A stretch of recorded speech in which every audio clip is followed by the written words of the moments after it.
1 West 125th Street, Harlem, New York. All right. Is it still not working?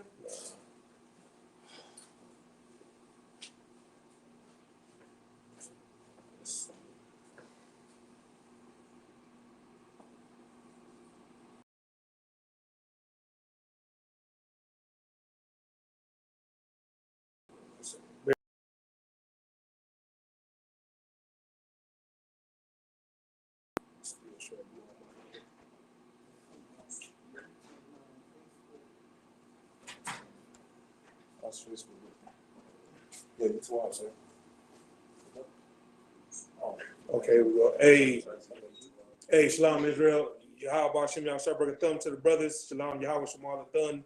Hashem Yahweh to the sisters. It's lucky for the technical difficulties. Where the ISUPK started out at 1 West 125th Street, Harlem, New York, under Commanding General Yohana.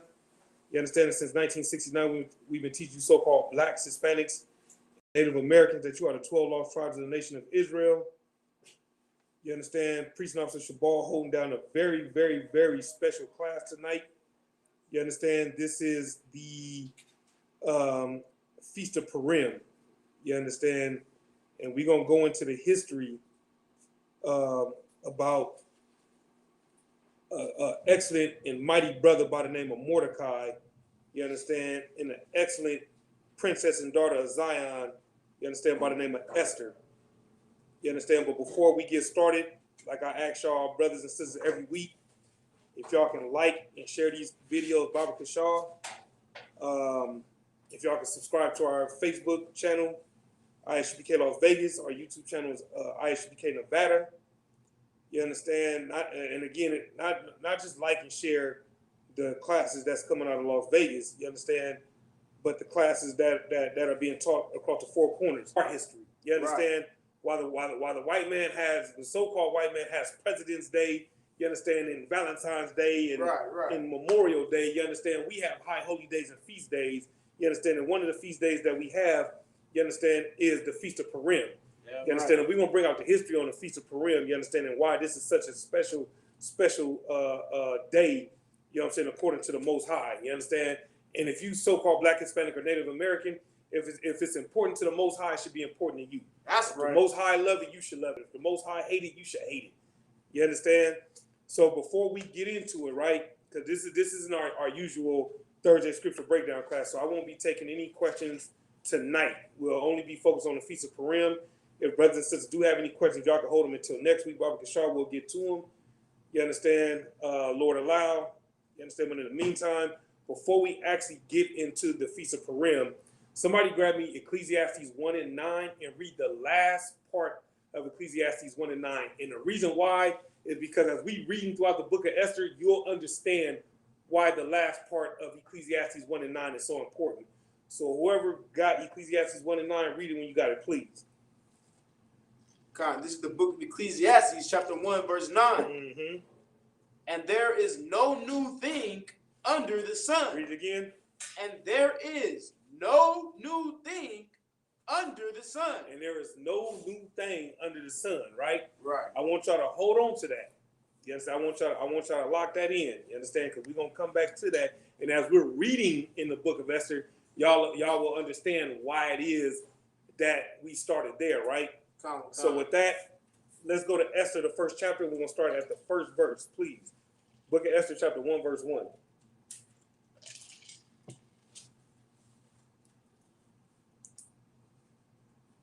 Khan.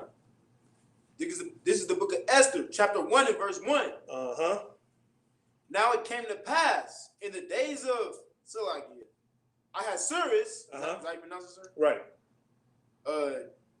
This is Ahasuerus which reigned from India, even unto Ethiopia, over 107 provinces. Which means what? This heathen king had land, and he was ruling for a long time, right? Keep reading. Verse 2. Uh-huh. That in those days, when the king Ahasuerus sat on the throne of his kingdom, which was in Shushan, Shushan the palace, in the 3rd year of his reign, he made a feast He did what? He made a feast Uh-huh. unto all his princes and his servants. Uh-huh. The power of Persia and Media. The power of Persia and Media, right? Keep reading.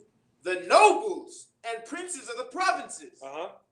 Being before him. Okay, so in verse 3, what is it? What does verse 3 tell you about this particular heathen? Damn, I just gave it away by saying heathen. Right? What exactly does it tell you though? Not only is he heathen, but what kind of heathen is he?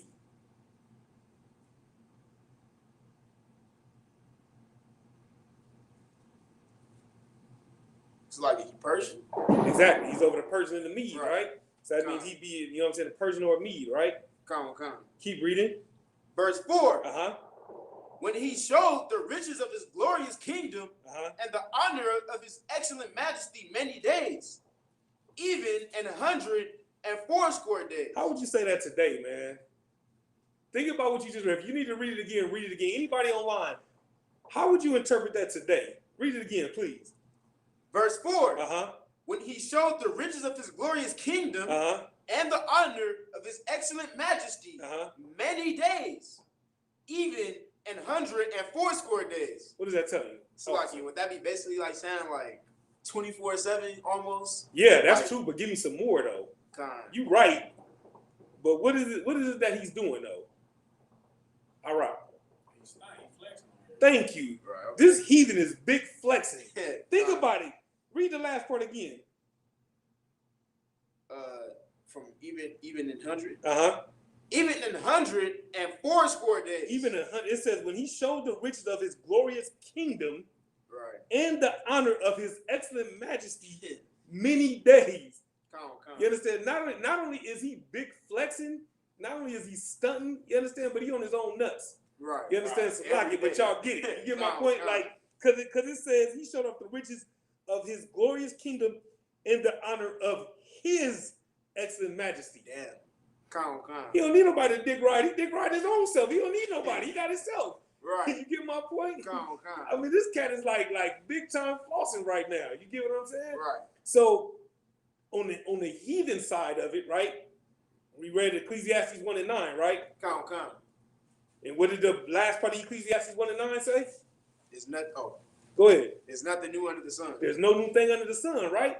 So they was flossing back then. And again, I'm not trying to big this heathen up, but the point is, flossing ain't nothing new. We just got new terms for there's new ways that we say it now. Right. But this verse just told you what this cat was doing. They just used more words. What's some other words? What else do we say today? I know we say stunting, flossing. What else do we say? Flexing. What's another one? That's pretty much all I got right there. Y'all got any? I'm like, hey. You know what I mean? Shitting on niggas. I mean, shit. Hey man, listen, man. I ain't. That's this cat generation right here. You know what I'm saying? These new school cats. That's pretty much as far as it goes with me. You know what I mean?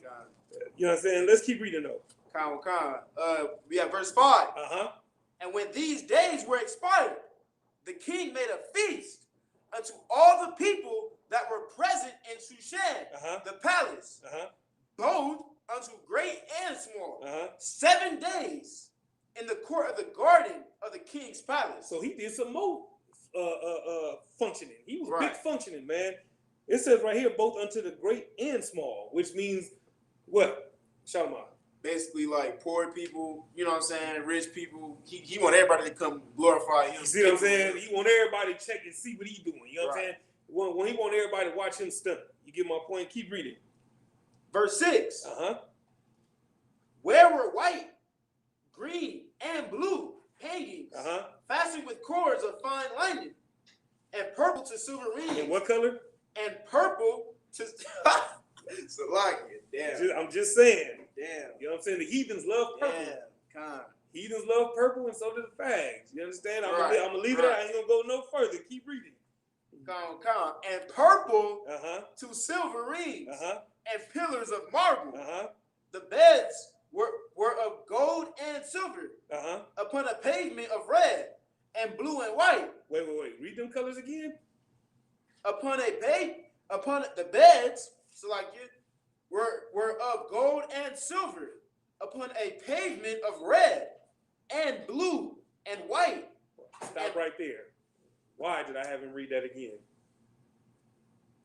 You want me to, because that's the same, American flag colors. You get what I'm saying? So once again, going back to Ecclesiastes 1:9, there's no new thing under the sun. Right. The heathens was rocking the red, white, and blue back then. So you fast forward to today, you understand? What are they rocking today? The red, white, and blue. Right. You see the parallels? Ain't nothing changed but the date. You understand? Keep reading. And black marble. Uh-huh. And they gave them drink in vessels of gold. He did what? And gave them drink in vessels of gold. Read that again, man. And they gave them drinks in vessels of gold. Why did I have you read that multiple times? This is twofold right here. This is twofold. I was gonna guess and say that like it's similar to Catholics drink out of big cups, kind of. You know what I'm talking about? I don't, because I don't really know too much about Catholics, but I understand your point. Break it down. Big cups. Okay. Drinks and stuff. I don't know. I was just guessing. No, but that's a fair point because the Catholic Church are heathens, right? Right. So that's one way to look at it, right? What's another way to look at it though? Read it again from the top, please. Verse 7. And they gave them drinks in vessels of gold. In vessels of gold. Again, why is that so important? Twofold. She kind of hit on it by saying they do it in the Catholic Church. So today, which is kind of a hint, is twofold, right? Come on with it. I was going to say, just when you look at the context of how he's trying to basically flex his glory, you know what I'm saying? It's kind of, it's crazy how they got to, even his drink got to be in a gold cup. You know what I'm saying? You get my point? That's why I had you. It says, and they gave them drink in vessels of gold. They drinking out of gold goddamn cups. Right. You get my point? Meanwhile, I'm drinking out of this goddamn tumbler that I've been having since I was in prison. This is literally the same cup that I had in prison with me. You understand? So I'm not even gonna y'all not gonna shoot on me. I'm gonna leave that alone. The bottom line is this cup's been around. You understand? Probably longer than this cat been alive. You understand? Hey, it's a lot. You gotta go to the other priest. You know what I'm saying? So Nah. But the point is, go back. That's neither here nor there. The bottom line is, while they drinking out of cups of gold, you understand, we drinking out of goddamn tumblers and solo cups and plastic and all that. Right. You get my point? So they doing it real big. You understand? They drinking out of cups of gold, right? And let's say the vessel. Oh, keep reading. Sir. The vessels being diverse one from another. What does that tell you? Go ahead. They studying so hard. Each gold cup got a different drink. Come on, man. You get my point. They're not just gold. They're different though. Right. You get what I'm saying? So yours might just be a regular gold. Yours might be gold with a little bit of diamonds in it. You get what I'm saying? Yours might be gold with your initials in it. You get my point? Yours might be gold with whatever the logo or symbol is for the Persians and the Medes. Right. Y'all get my point, right? It says diverse, the vessels being diverse one from another. You get my point? That's just how big this dude was stunting. Right. This how much flexing this cat was doing. You get my point?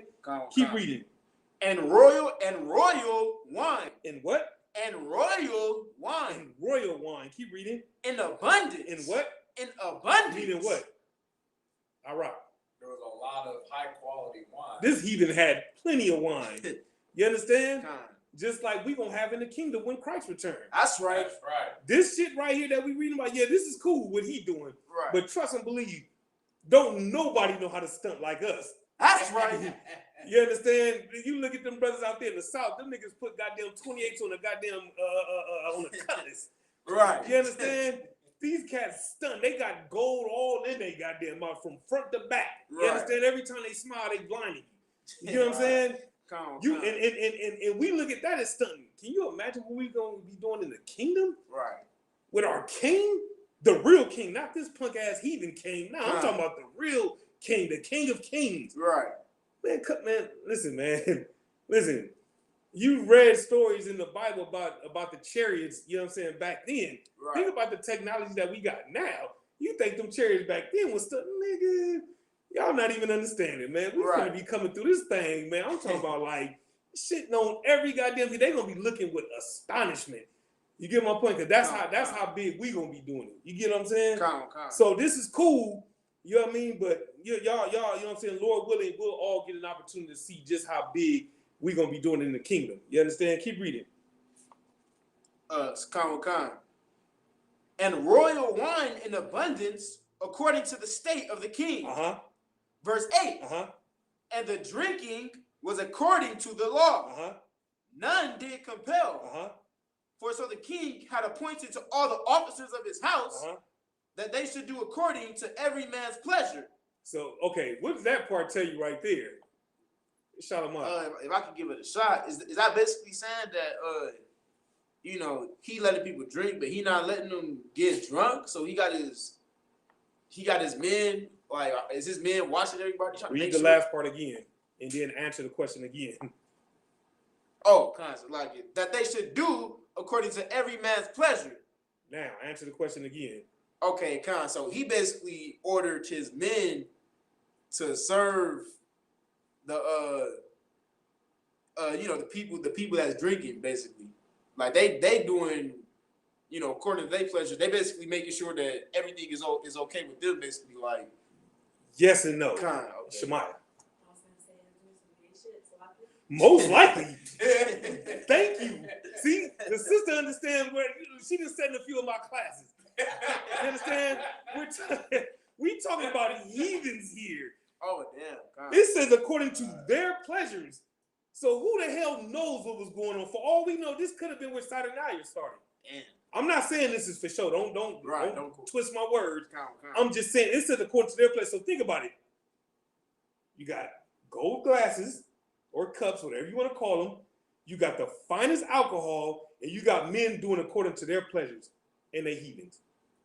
I mean, y'all take from what y'all want, but when I read that, I'm like, these some fags. Right. They ain't even looking for the women. They looking for the dudes. You understand? Come on with it, I rock. If I may, it brought up. It says in the drinking was according to the law, but none compelled. So if you know, they might have had a drinking age at that time, but they didn't follow the law. So you know, they had little kids getting drunk. And see what I'm saying? You know, like y'all had brought out to the men's to the extent of their pleasure. So like, man, it was probably pedophilia, homosexuality, just the whole shebang. Listen, man, that's a heavy point that you brought out, because I you know what I'm saying, didn't even break that part down where it says none did compel, meaning there was no forcing of anything. Right. There was no enforcing of anything. Right. You get what I'm saying? So who knows what the hell was going on up in there? But they was big functioning up in there. That's one thing we do know. Right. You get what I'm saying? And more time than not, if it's heathens, it's alcohol, it's functioning, you understand? You probably got goddamn men on men. You got men with goddamn goats. You understand? You got goddamn pigs running around. You understand? You got females licking on pigs. Who the hell know what the hell is going on in there? We talking about heathens. So is there any level to how low they'll go? You get my point? Man.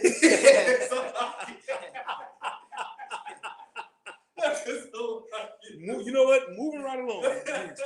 Keep reading. Verse 9.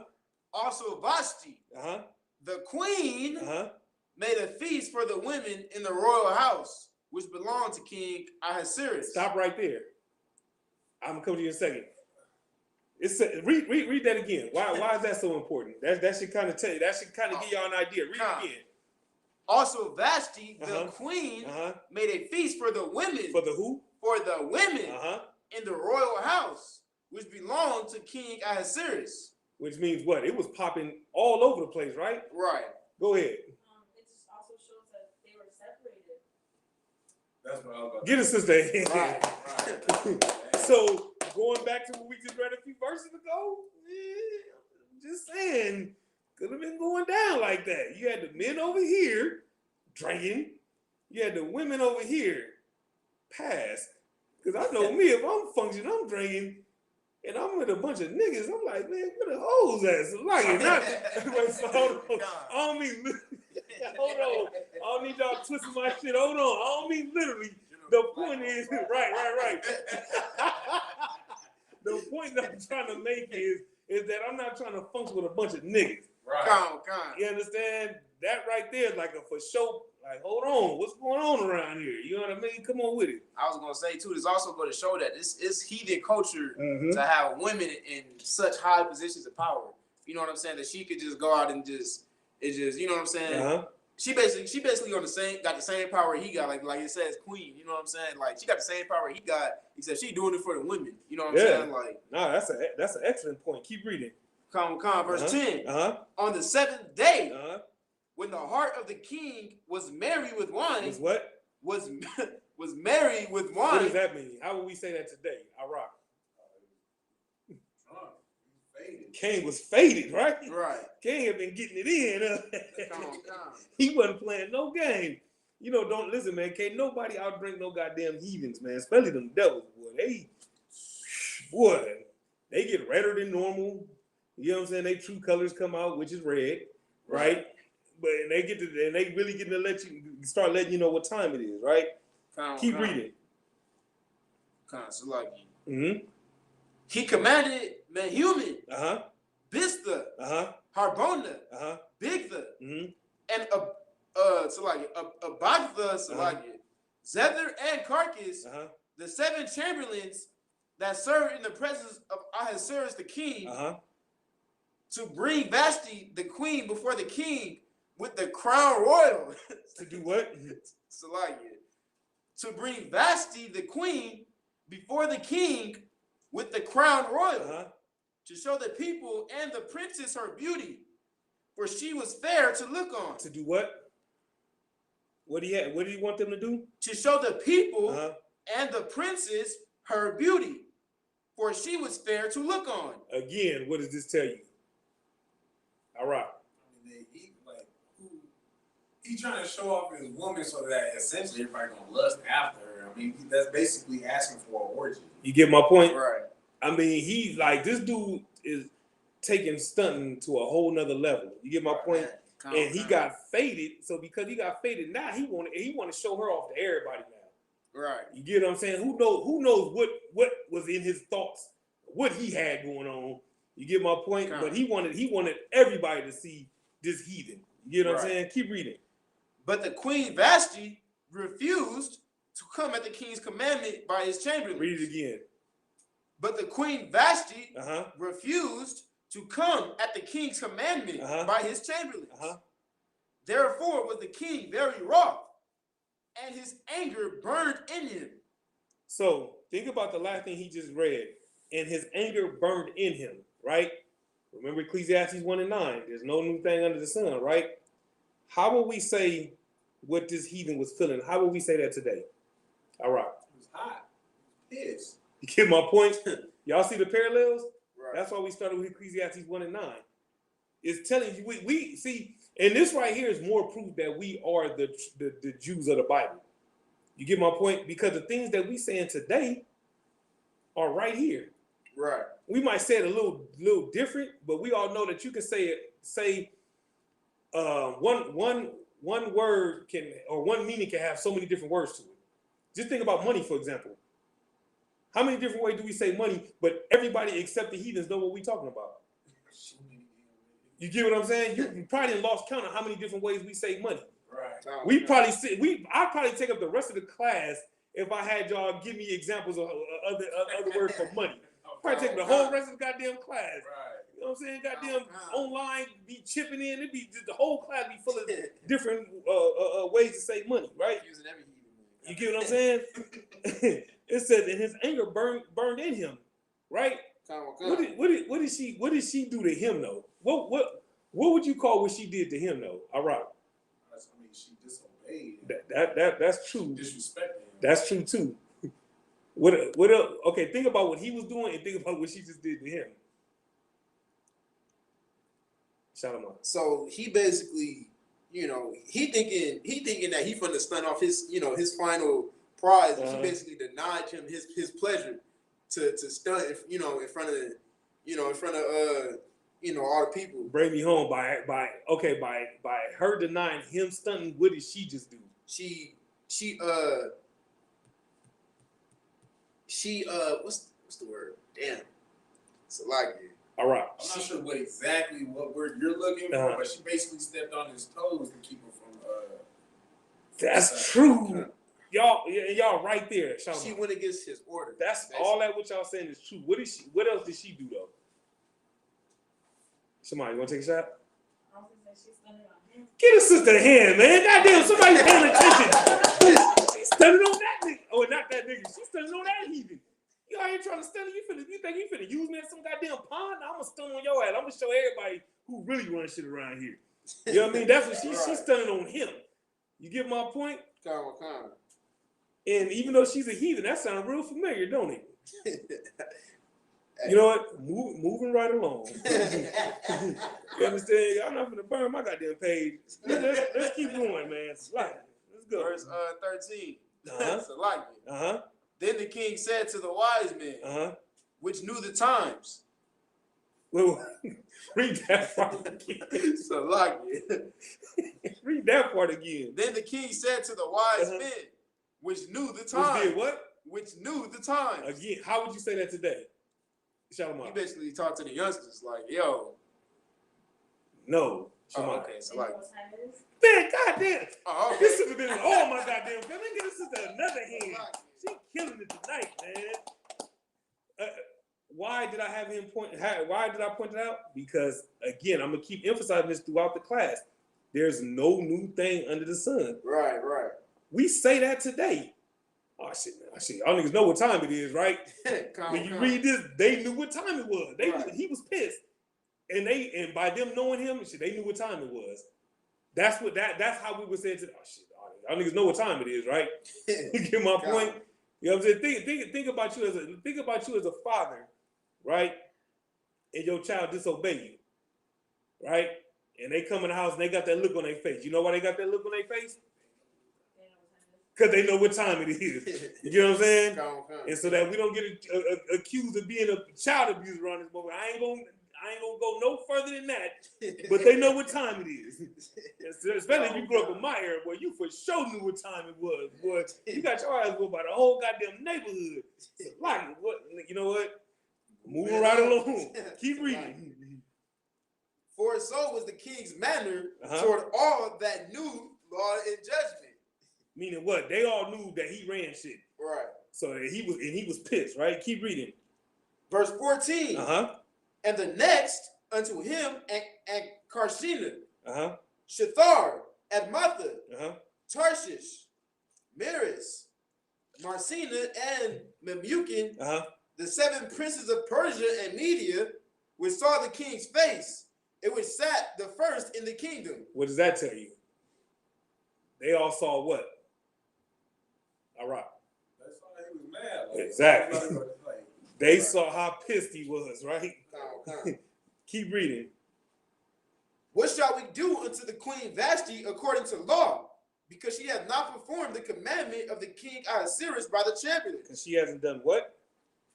Because she hath not performed. She has not performed. Right. The commandment of the king Ahasuerus by the chamberlains. So they asking like, hey, what the hell should we do to her? Right. You understand? Because she didn't perform.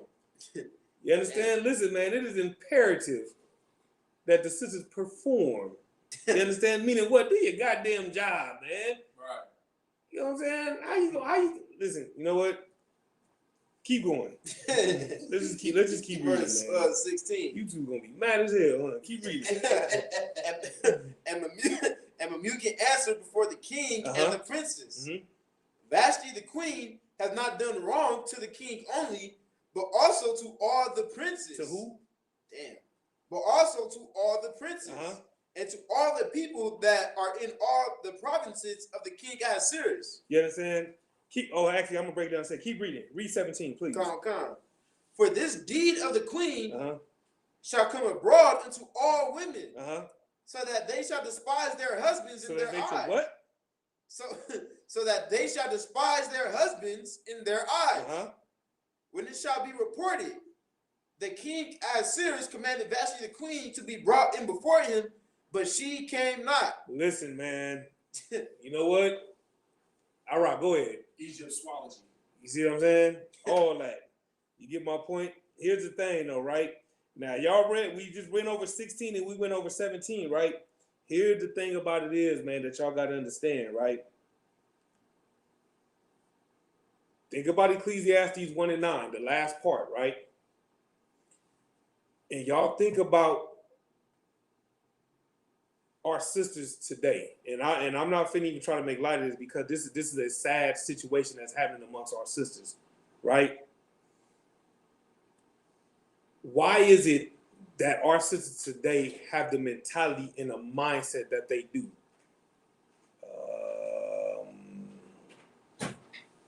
I'm gonna come to a sister. I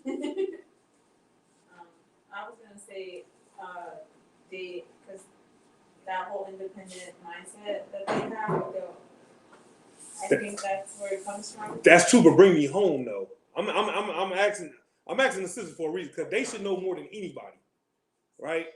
Want to take a shot? No. I'm asking the question again because another. You want to give it a shot? Go ahead. No, I don't know the question. Okay, so the question was when you read verse 16 and 17, right, and you fast forward it to today, because we started with Ecclesiastes 1 and 9, which is there's no new thing under the sun, right? And so in 16 it says, for Vashti the queen have not done wrong to the king only, but also to all the princes and to all the people that are in all the provinces of King Ahasuerus, right? Verse 17 says, for this deed of the queen shall come abroad unto all women, so that they shall despise their husbands in their eyes. Think about Ecclesiastes 1 and 9. You think about how there's no new thing under the sun. You think about what's happening here. You fast forward it to today. Shemaiah. You know how like now they all give each other advice, like you basically do what your friends tell you now. That's kind of where you own it. You own it. All right, bring me home. I mean, that's kind of what's going on with the world leaders or whatnot. They being ran by they women, and then especially since we want to follow after a lot of our sisters want to follow after Africa and whatnot with the Egyptology. Like that's basically what they teach. You're close. I'm gonna go back to the sisters. The pop. Does that have anything to do with women wanting to be like equal with their husbands? Wait, You close. You close, but not quite. Our rock was right there. Everything, y'all in the vicinity. But I need y'all to bring me home. Shalimar.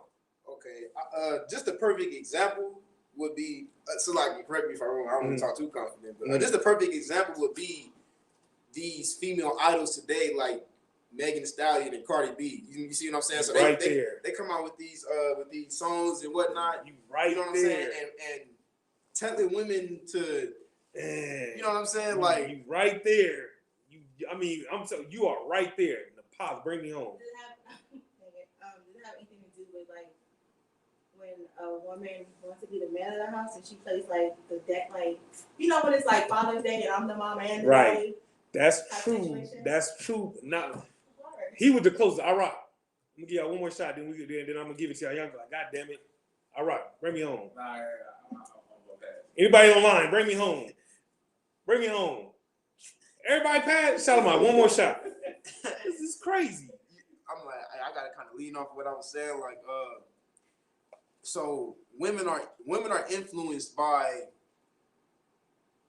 other women in power. With like right there, man. Our women specifically, they influenced by heathen women in power. God damn it, get a brother a hand, man. God damn. Why did it take so? We reading about heathens. We're reading about heathens, man. What took y'all so long? Come on with it, man. If I may too, like back in the 1900s,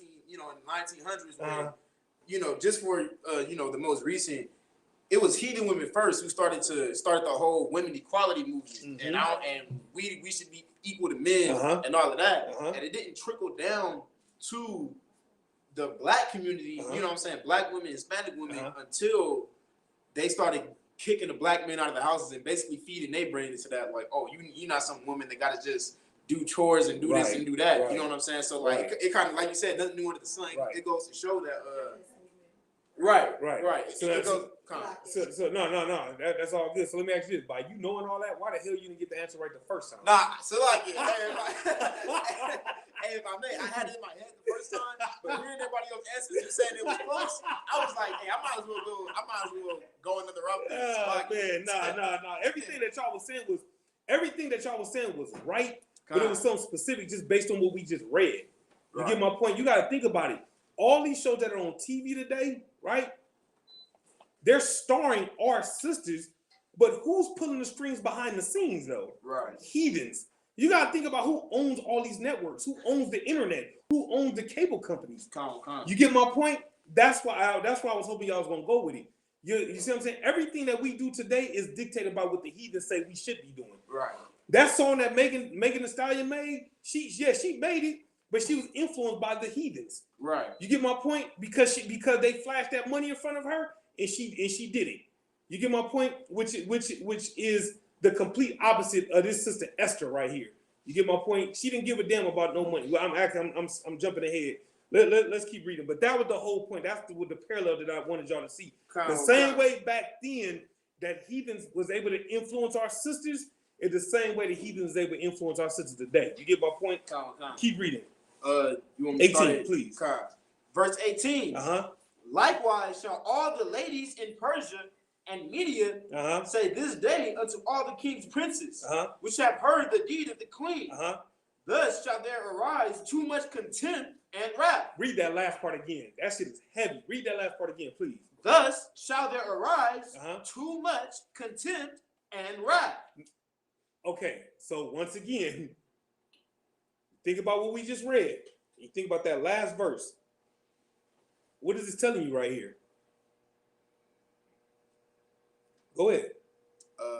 You mean the scripture specifically? Or 18. Just think about it. It's basically saying that what the queen did, or his rib did, is going to influence all the other women in the land to retaliate. You get what I'm saying? In other words, it's a trickle-down effect. They saw her do it in front of everybody. Now we're going to do it. Because she had the courage to do it, now we got the courage to do it. You get my point? Again, you look at it today, you look at basketball wives, you know what I'm saying? I'm not talking about no sister in here, but how many sisters in the world do want to do and actually do the same things that basketball wives do? All that emasculating their man and shit like that and belittling him and all that. You get my point? Whether it's in public, whether it's in private, they do it. Why? And they use the same lingo, the same neck movement, the same everything. They doing the same thing that they see on TV. Going back to Ecclesiastes, it's telling you about it way back here in the book of Esther. You get what I'm saying? So the same way that they saw that heathen do something, they like, shit. If she did it, we can do it. It's the same thing that's happening today. You get my point? If Marilyn Monroe can be a hoe, we can be a hoe too. Man. You understand? So keep reading. Verse 19. If it please the king, let there go a royal commandment from him. Let there be what? Let there go a royal commandment from him. And let it be written among the laws of the Persians and the Medes. Meaning what? He taking this real serious right here. What she did was egregious and disrespectful on so many levels. Right. Get my point? Keep reading. That it be not altered. Meaning what? We're going to make this law and we're not going to change this law. Right. Keep reading. That Vashti come no more before King Ahasuerus,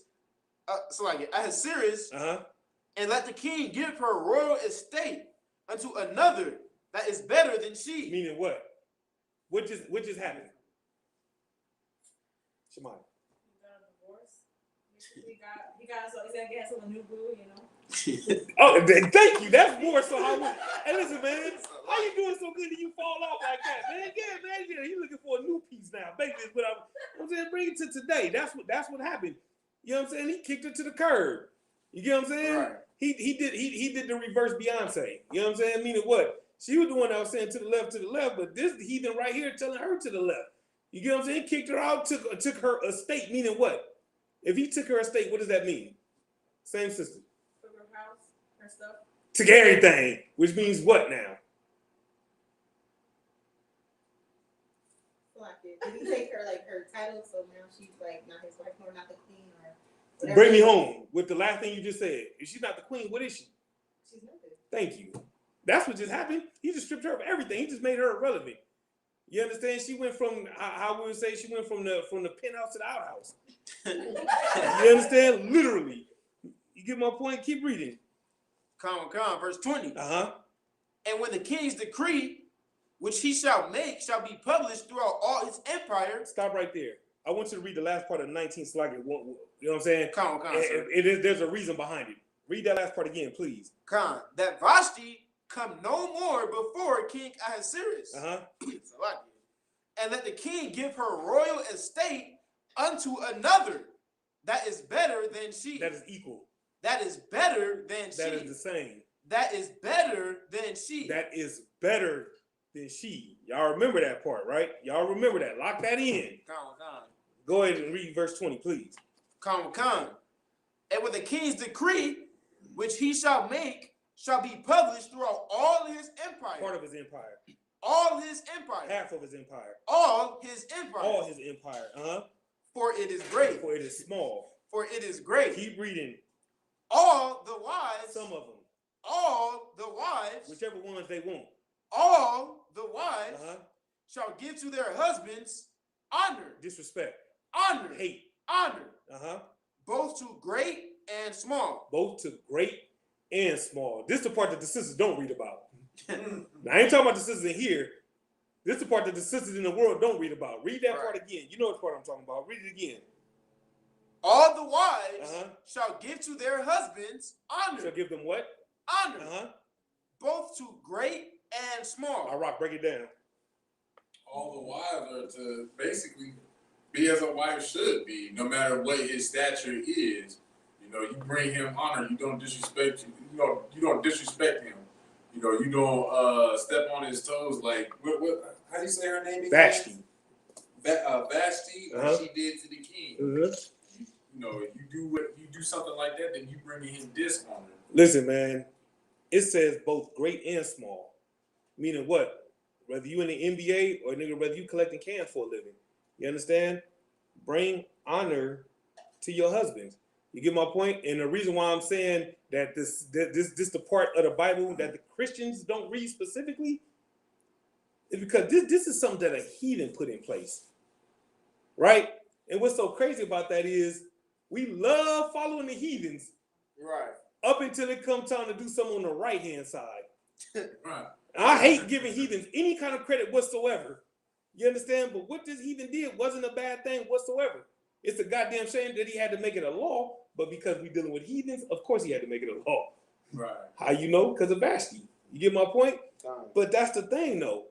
You know what I'm saying? Sisters they skipped right over all that part.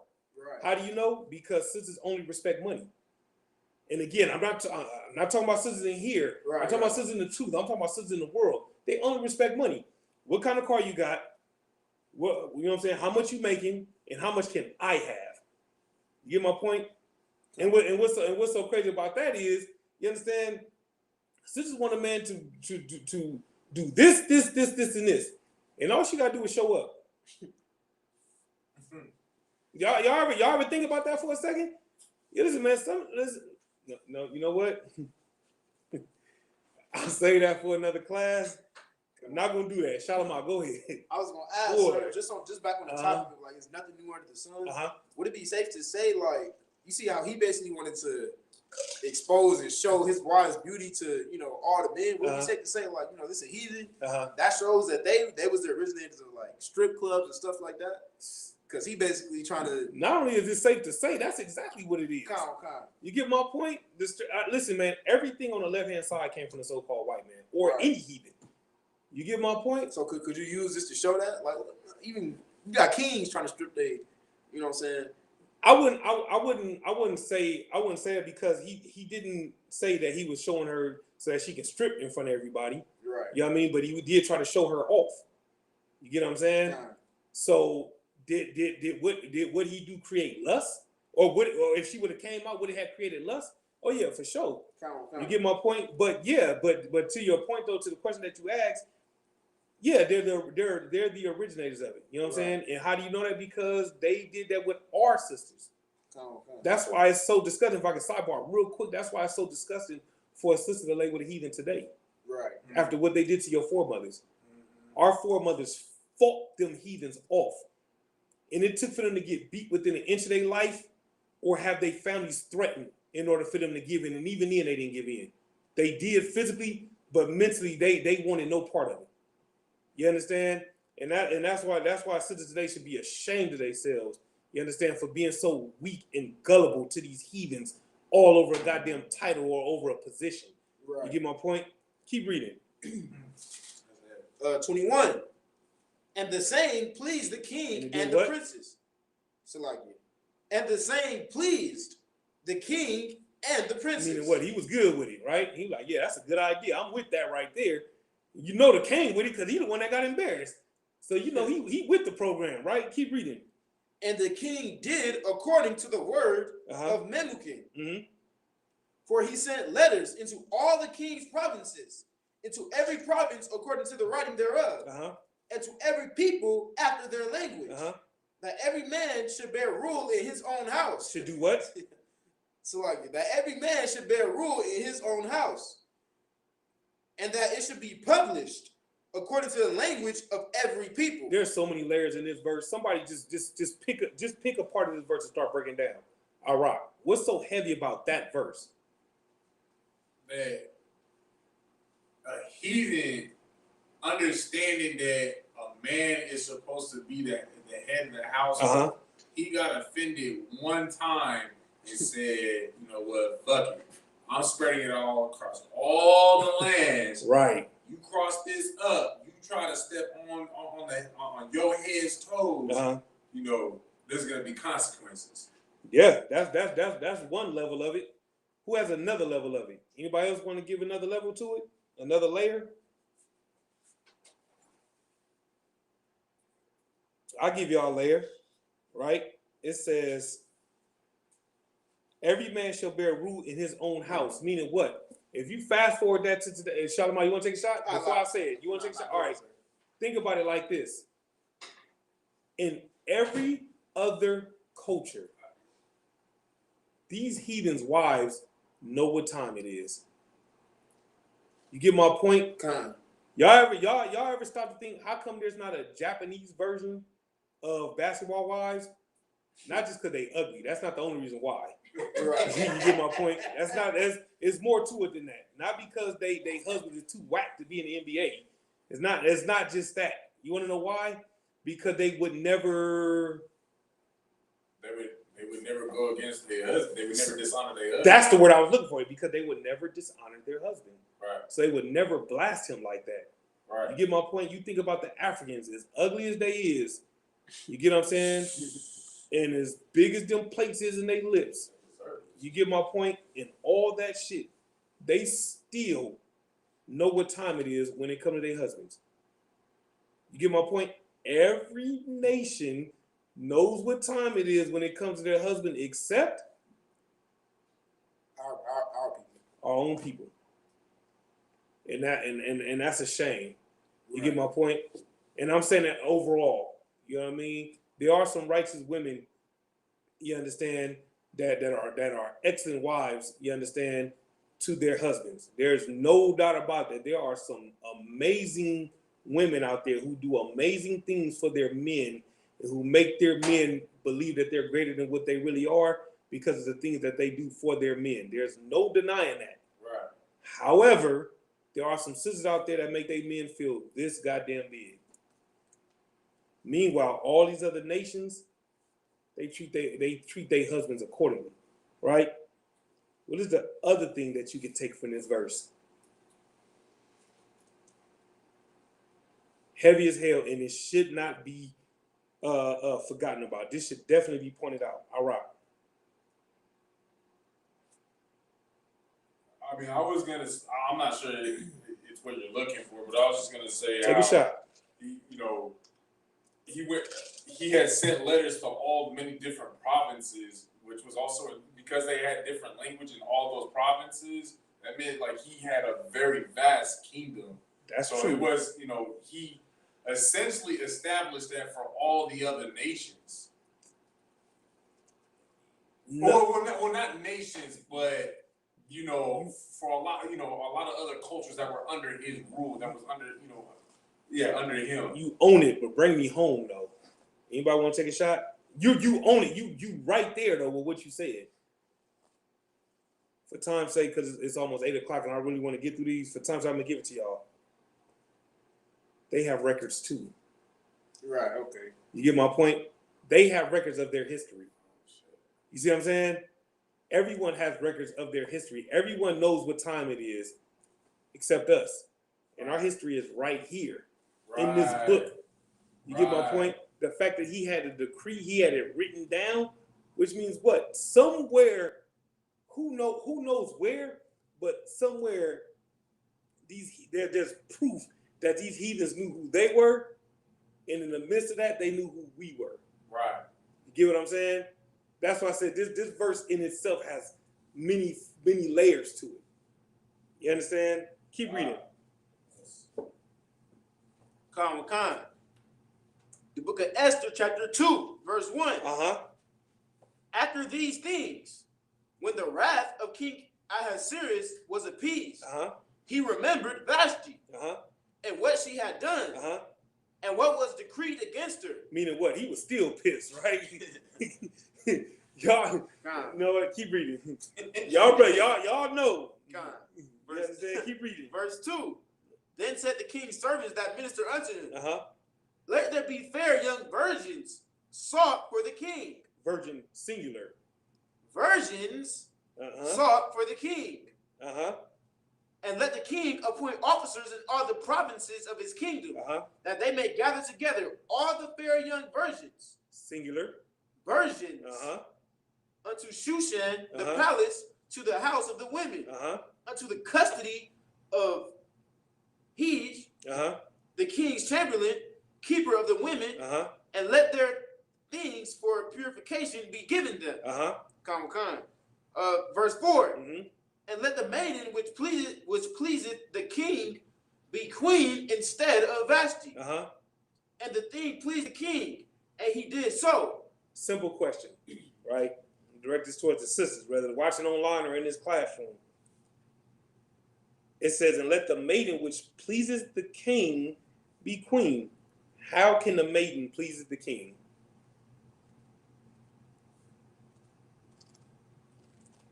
How can the maiden which pleases the king be queen instead of Vashti? What does that maiden have to do?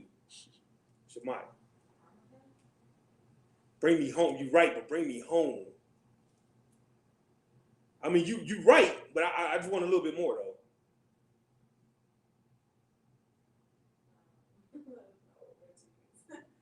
All right, you want to take a shot? The women have to prove that they won't dishonor him. You right, too, but bring me home. Shalom.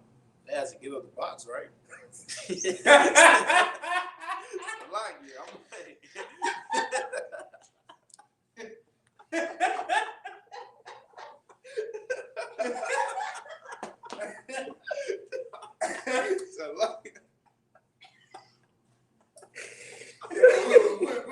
I mean, they heathens. So you God damn it, man.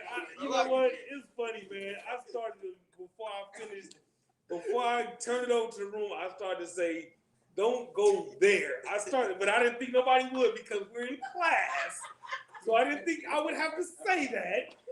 You understand? God damn it. I mean, yes and no. Not damn sure not the answer I'm looking for. But I understand where you're coming from. God. Boy, whole class. They just have to show that they will honor, like basically do everything that what's her name? Is Vashti that she wouldn't do. That's the answer I was looking for. To do whatever the hell the king wants her to do. God damn it. That's how you want to please the king. Do whatever the fuck he say. So y'all said honor. Y'all was right. That's why I said bring me home. How do you honor him? By doing what the hell he tell you to do. On the left-hand side, even though he played a heathen and all that, if you think about coming to America, when they was trying to choose a woman for him, he told her to bark like a dog, and she barked. He told her to stand on one leg, and she did it. Now, us, being the righteous men that we are, we would never ask our women to do that. You understand? We might ask them to bend over. Salaki. See, that's that shit right there. Salaki, Facebook, YouTube, Salaki. That's not the point is, that's not the point. The point is, we're not going to ask y'all to do anything over the top. But we will expect you to do what the hell we tell you to do. Right. That's how you please the king. I mean, it's really that simple. Right? Let's please keep reading. Salaki, verse 5. Oh, damn, I didn't even see the sister's answer. She's right. By submitting to him, that's doing whatever the hell he say to do. Absolutely right, sister. Good answer. Keep reading. Salaki. Verse 5. Uh-huh. Now in Shushan, the palace, there was a certain Jew. There was a what? There was a certain Jew. There was a what? There was a certain Jew. Uh-huh. Whose name was Mordecai. Uh-huh. The son of Jair. Uh-huh. The son of Shimei. Uh-huh. The son of Kish, a Benjamite. Benjamite. Keep reading. Who had been carried away from Jerusalem. Uh-huh. With the captivity which had been carried away with Jeconiah, king of Judah. Uh-huh. Whom Salaki, Nebuchadnezzar, the king of Babylon, had carried away. Uh-huh. Verse 7. Mm-hmm. And he brought up Hadassah, that is Esther, his uncle's daughter. His uncle's daughter, right? Keep reading. For she had neither father nor mother. Uh-huh. And the maid was fair and beautiful. She was what? And the maid was fair. Uh-huh. And the maid was fair and beautiful. She was what? Fair and beautiful. Uh-huh. Whom Mordecai, when her father and mother were dead, took for his own daughter. Okay, let's stop right there real quick, right? There's a couple of layers in that you should take from that. What's the first thing, right, that you should take from that? Shalom. Mordecai is an Israelite. That's true. That's one. What else? Shemai. Esther's parents were deceased, so the one above her head.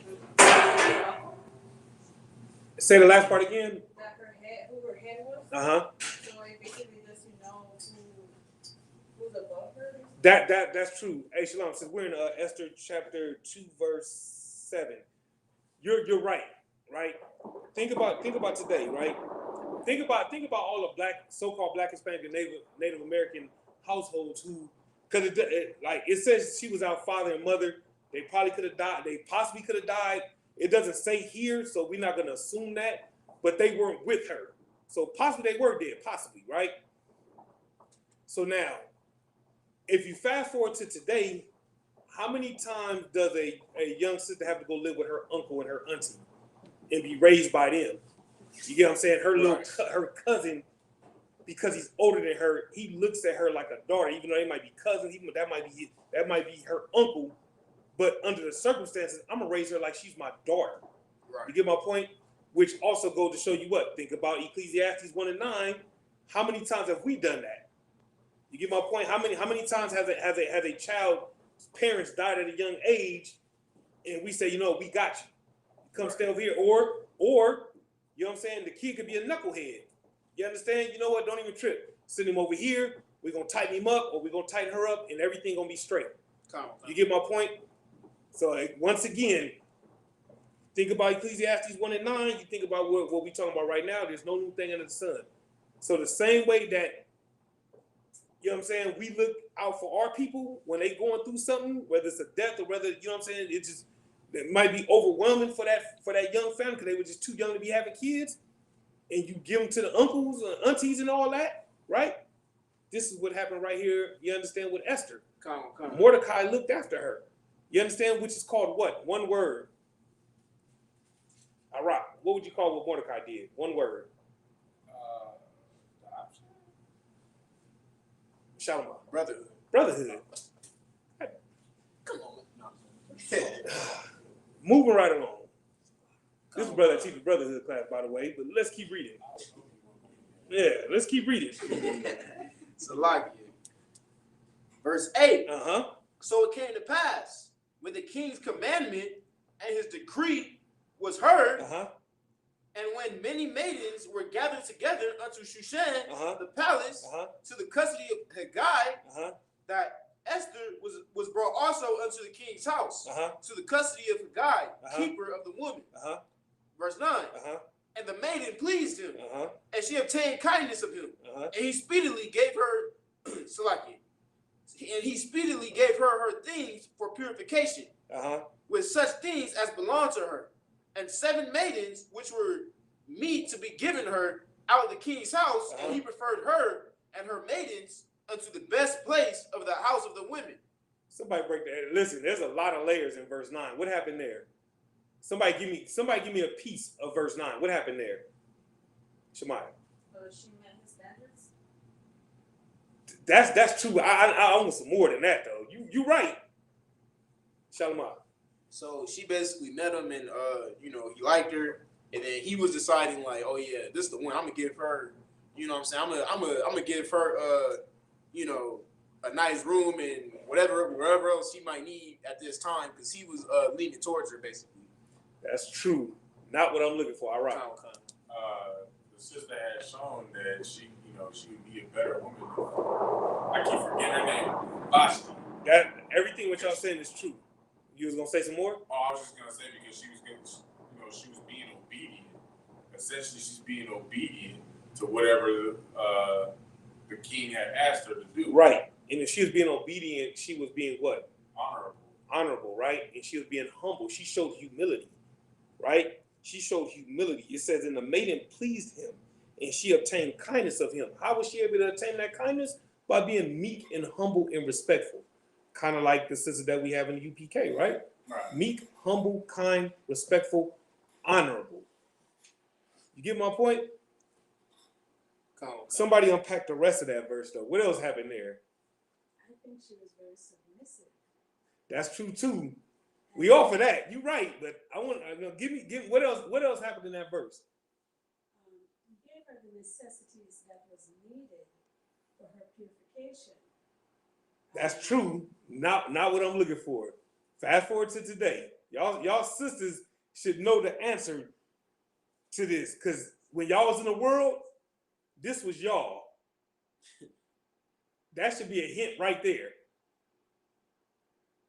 All right, I see you had your hand. You want to give it a shot? Anybody online, man? What's happening there? I keep missing the answers, man. I keep missing people's responses online. So lock you. It's like you're watching Facebook, right, sir? Yeah, I'm looking at Facebook. Anybody have any questions or anything? I was just making sure. Okay, yeah, I'm looking at Facebook. You're on YouTube, right? Kind of. All right. Shalom, give it to me. When it talks about the 7 maidens, and it says we're giving her out of the king's house, was the other broad basically kicked out? Okay, so like, no. Are you looking particularly just what's in 9? Yes. Raise your hand, but yes.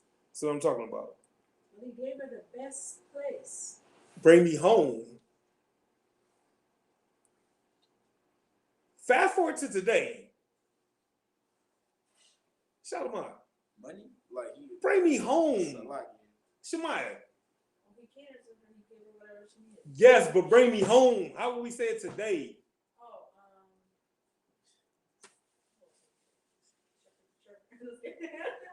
I was gonna say, never mind. Oh, God.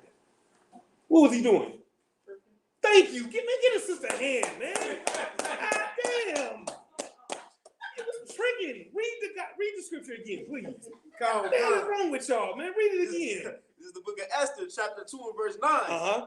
And the maiden pleased him, and she obtained kindness of him. And he speedily. He did what? And he speedily. He did what? Gave her things for purification.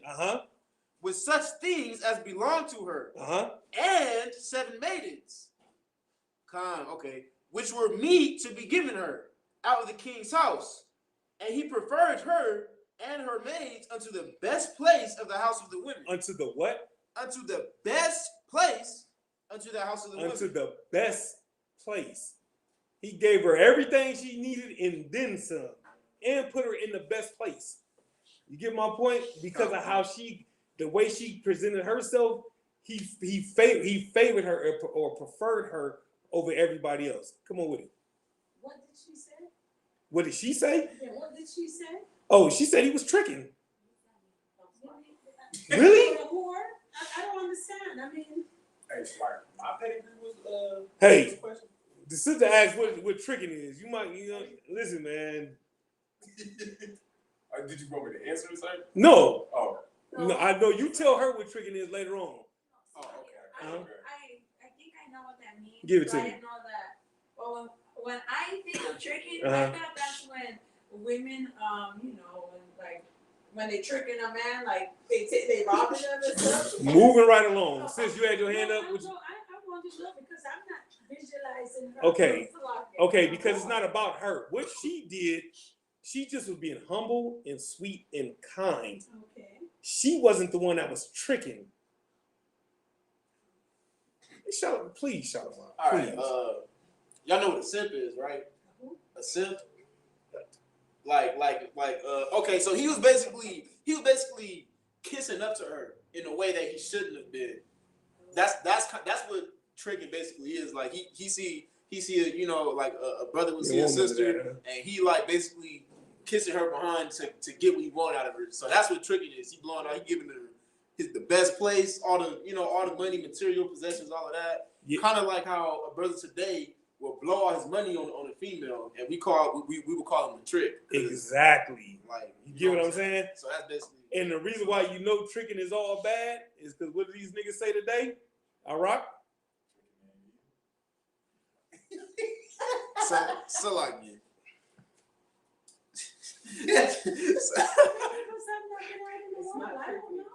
Give a sister a hand, man. It ain't tricking me. Wait a minute. Stop. Did you? You know what? Moving right along. I'll deal with you later. Move around. Shout. No. Nah, hey, I don't even want to. Like, I'm gonna sit right here. Move around, sis. Go ahead. Everybody's not exposed to the world. I understand that. That's fine. But exposed to the world or not, nobody, and I mean nobody, ever says tricking ain't easy. So, with that being said, we just gonna keep reading because I don't want this class to all of a sudden be clipped. So let's just keep reading. Salakia. We at damn. Salakia. Verse 10. Please. Verse 10. Salakia. This is the book of Esther, chapter 2, verse 10. Esther had not showed her people nor her kindred. Salakia. Read that part again. Esther had not showed her people nor her kindred. What does that mean? Shalom. Does that mean that he basically doesn't know her family's lineage? Like he don't know that they're Israel. That's it. Come. It says Esther had not showed. So meaning what? She didn't let nobody know who she was or where she was from. She never let nobody know that she was a Jew. You get my point? Keep reading. For Mordecai had charged her that she should not show it. For he did what? Had charged her that she should not show it. What does that mean? What did Mordecai do? He basically ordered her not to reveal her lineage. Exactly. How would we say that today? What did he tell her to do? All right. Don't tell nobody who you really are, basically. That's true. Shalimah. She basically went undercover. If I like. That's true too. Shemaiah. That's true too. Yeah, that's kind of current. That's what's up. He told her to shut the hell up, man. Don't say nothing about nothing. Y'all niggas is sleepwalking through this class, man. What's really going on? I said fast forward to today. He told her don't say nothing. Don't ask, don't tell. The king didn't ask her registry, so she didn't stay at her registry. And Mordecai told her to be quiet. Come. Sis. What made you derive that in verse 9 he's tricking her? What is it? No, he's not tricking her. Oh, he's tricking. Meaning he's giving her fine things for nothing. Okay. Anytime. No, you know what? We have to talk about this after class because I don't need one of them phone calls. So we'll talk about it after class if you want to go into what tricking really is, because this is about Mordecai and Esther. So I'm not going to spend too much time on it. But if you want to know the real get down after class, I'll gladly run it down to you. But this, again, tonight is about Mordecai and Esther, because what they did was extraordinary. You understand? Which is something that our so-called leaders should learn from. Our so-called leaders should read the book of Esther. You understand? Nick Cannon should read the book of Esther. Right. You understand? Steve Harvey should read the book of Esther. Right. You get my point? You had your hand up? No. All right, keep reading. Sir. Verse 11. And Mordecai walked every day before the court of the woman's house to know how Esther did and what should become of her. Man, what was Mordecai doing? Checking up on her, doing his job, right? He looking after her, right? Because that's his people's, right? He was looking after her, right? That would be considered. Thank you. Now you're back on track. That's what I'm talking about. That's brotherly of him to look after his little sister. Right. His young daughter, young niece, whatever you want to call it. He's looking after his own. Keep reading. Verse 12. Now when every maid's turn was come to go into King Ahasuerus, after that she had been 12 months, according to the manner of the women. For so were the days of their purifications accomplished, to wit, 6 months with oil of myrrh. Oil of myrrh. Myrrh, Salakia. And 6 months with sweet odors. And with other things for the purifying of the woman. What? I'm going to tread very lightly on this one right here. So I'm going to let y'all use y'all imagination. Right? Y'all think about, y'all sisters specifically, you understand? Think about it. For 6 months, for 6 whole months, you understand? They was being purified with oil of myrrh and sweet odors and with other things for the purifying of the women. Now, what does that sound like today? Y'all still do it today, you understand? But on the right-hand side, though. Sisters should be on this one. Cleansing the body. That's true, but bring me home. They're not just cleansing the body. They do. Okay, I'm trying to tread lightly, trying to, you know what I'm saying, respect the game, right? They were cleansing the body. All right. That's true. Oh gosh. That's true too. Not what I was looking for, but that's true. Listen, man, listen, think about what y'all do when y'all, you know what I'm saying, when y'all trying to get a man. You know what I'm saying? And y'all go and y'all take the baths and y'all get what y'all use? Victoria's Secret, Bath and Body Works. You understand? All that fancy, sweet smelling stuff. And y'all put it in the water and y'all sit in it for however long and all that. Then y'all get out and y'all put on all that shit that make y'all look real shiny and smell real good. You understand? In the hopes of doing what? Getting that man's attention, man. You trying to stand out. So this whole process, you were right, but I just needed you to, just be a little bit more tactical with it. You understand? They was putting the thing on ice is what I was expecting you to say. You understand? That's what the 6 months is for. That's why we have the 6 month rule here. Let that thing cool off for a little bit. It's okay. It's gonna be all right. You'll thank yourself later. You understand? Just put a do not enter sign on the thing for a few months. You understand?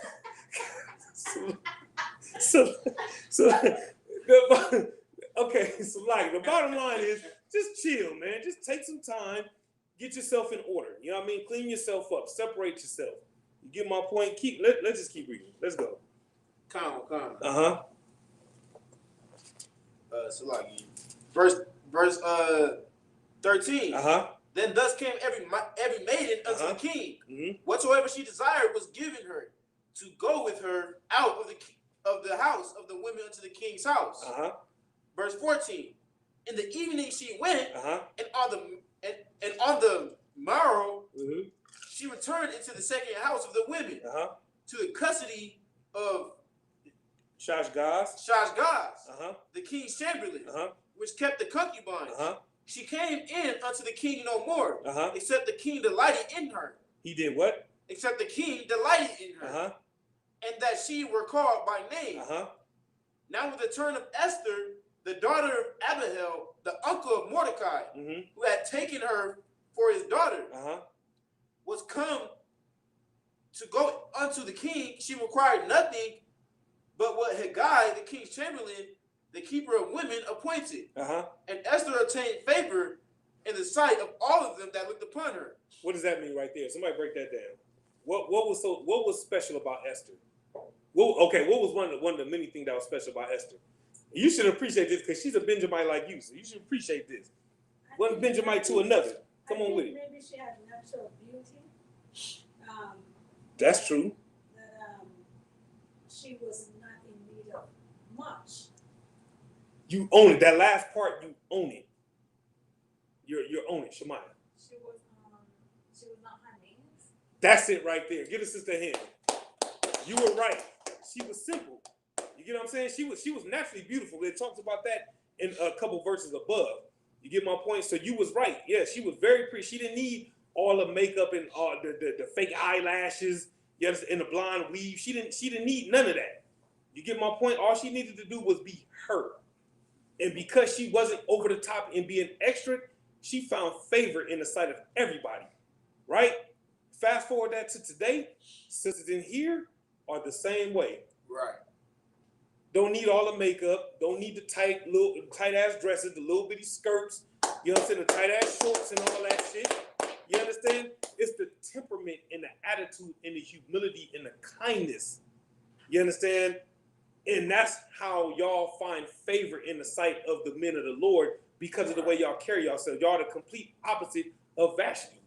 Right. Or Megan Thee Stallion or Cardi B or on and on and on and on. Y'all get the point. That's what was so special. That was one of the many things that was special about Esther. Not only was she beautiful, but she was simple. She was humble. You know what I mean? Because, natural beauty is the best beauty. Nothing wrong with a little bit of makeup. Right. But all that shit that you know what I'm saying, look like you didn't. Keep reading. Keep reading. Just keep reading. Verse 16. Uh-huh. So Esther was taken unto King Ahasuerus into his house royal in the 10th month, which is the month Tebeth, in the 7th year of his reign. Verse 17. Mm-hmm. And the king loved Esther above all the women. He did what? And the king loved Esther above all the women. And she obtained grace and favor in his sight more than all the virgins. So that he set the royal crown upon her head and made her queen instead of Vashti. Then the king made a great feast unto all his princes and his servants, even Esther's feast. And he made a release to the provinces and gave gifts according to the state of the king. This dude was so happy. You understand? He was so happy to have Esther, this bad Benjamite sister. He was so happy to have her that he threw a feast in her honor. You know what I'm saying?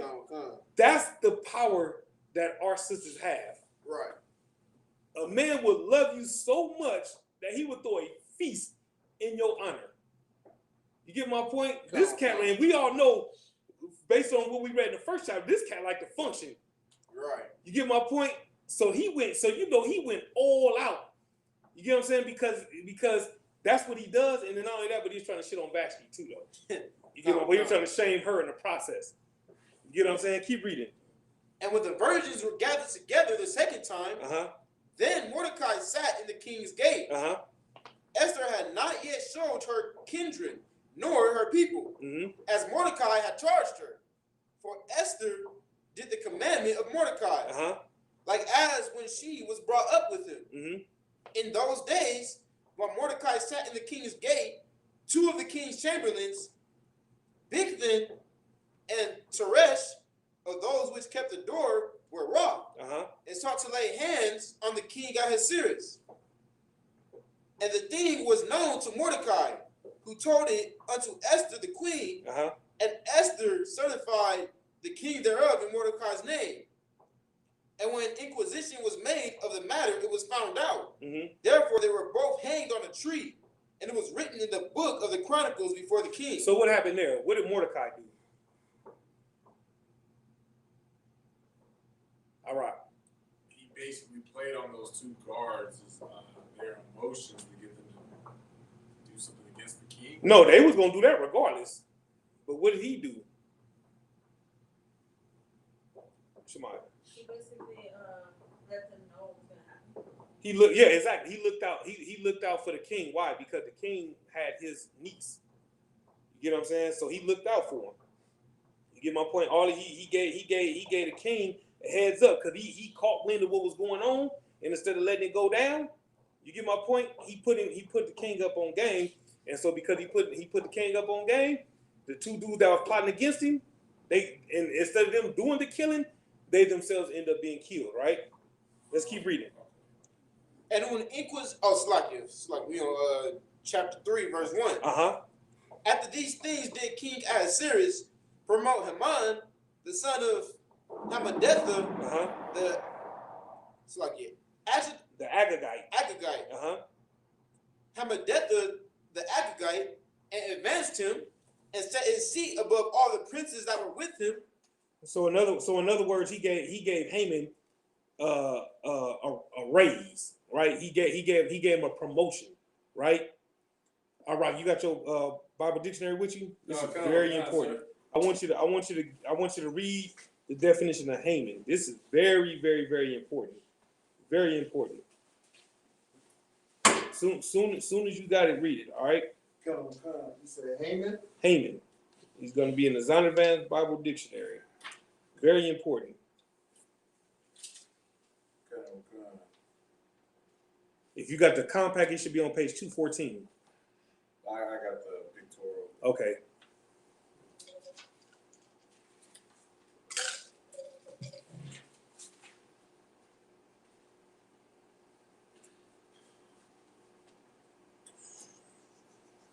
Okay. Salakia. Haman, I have a pictorial Zondervan Illustrated Bible Dictionary, page 566. Son of Hammedatha and Prime Minister of Persia under Xerxes. He is also called the Agagite, a name that links him with the king of the Amalekites that Saul was told to destroy.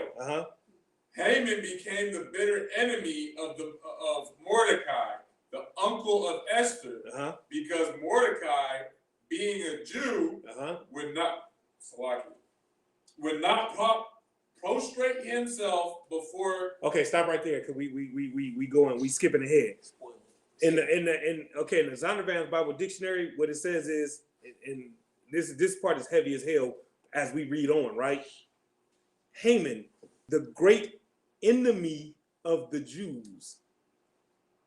Okay. I'm gonna read it again. This is the Zondervan's Compact Bible Dictionary, page 214. Haman, the great enemy of the Jews, right? Now, keep that in mind. Keep reading. Let's go back to the Bible. Keep reading. Verse 2. Verse 2. And all the king's servants that were in the king's gate bowed and reverenced Haman. They did what? Reverenced Haman. They bowed and reverenced Haman, right? Keep reading. For the king has so commanded concerning him. But Mordecai bowed not. But he did what? But Mordecai bowed not, nor did him reverence. Man, give Mordecai a hand. Right? How come why did Mordecai bow to Haman? You can go a lot of different directions with this. First thing that come to mind, why didn't Mordecai bow to Haman? Shout him out. Because he's an enemy to the Jews. Because he's an enemy to the Jews, and Mordecai was what? A Jew. Right? So because Mordecai was a Jew, what did Mordecai know? Go ahead. That this heathen was his enemy, right? That's true, sis. You right there. You right there. I thought you were finna say it. You right there. You want to give it another shot?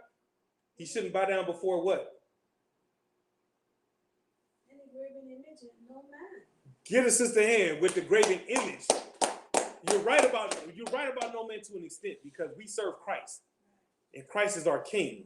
Right? Real quick, somebody give me Exodus 20 and 3, real quick.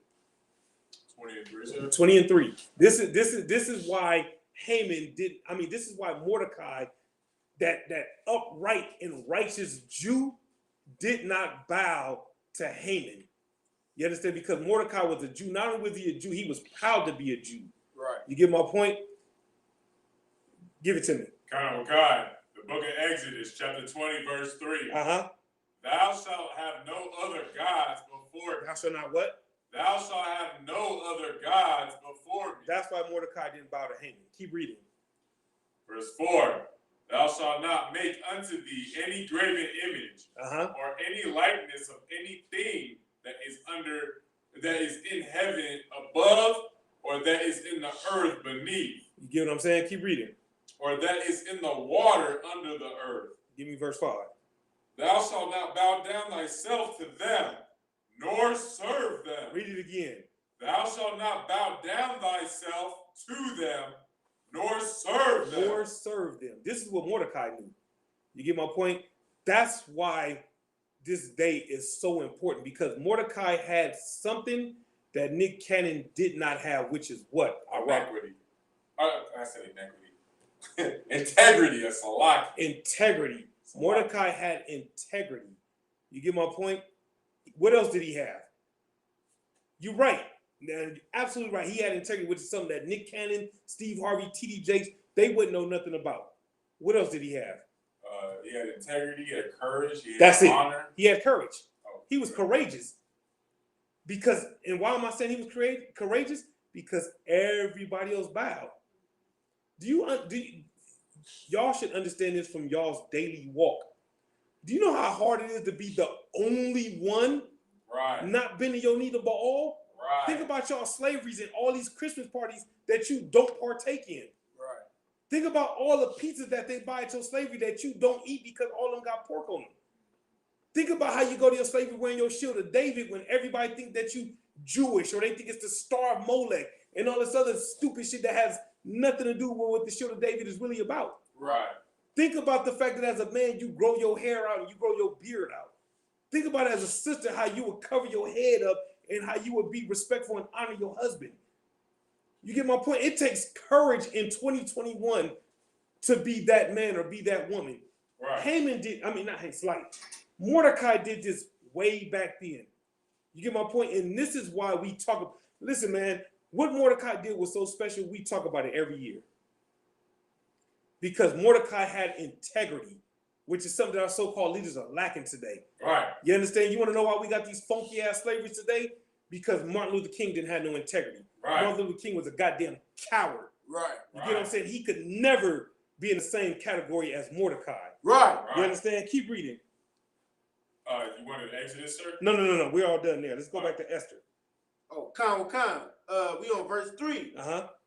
Then the king's servants, which were in the gate, said unto Mordecai, why transgresseth thou the king's commandment? Why did you disrespect what the king said? Why did you dishonor the king? Keep reading.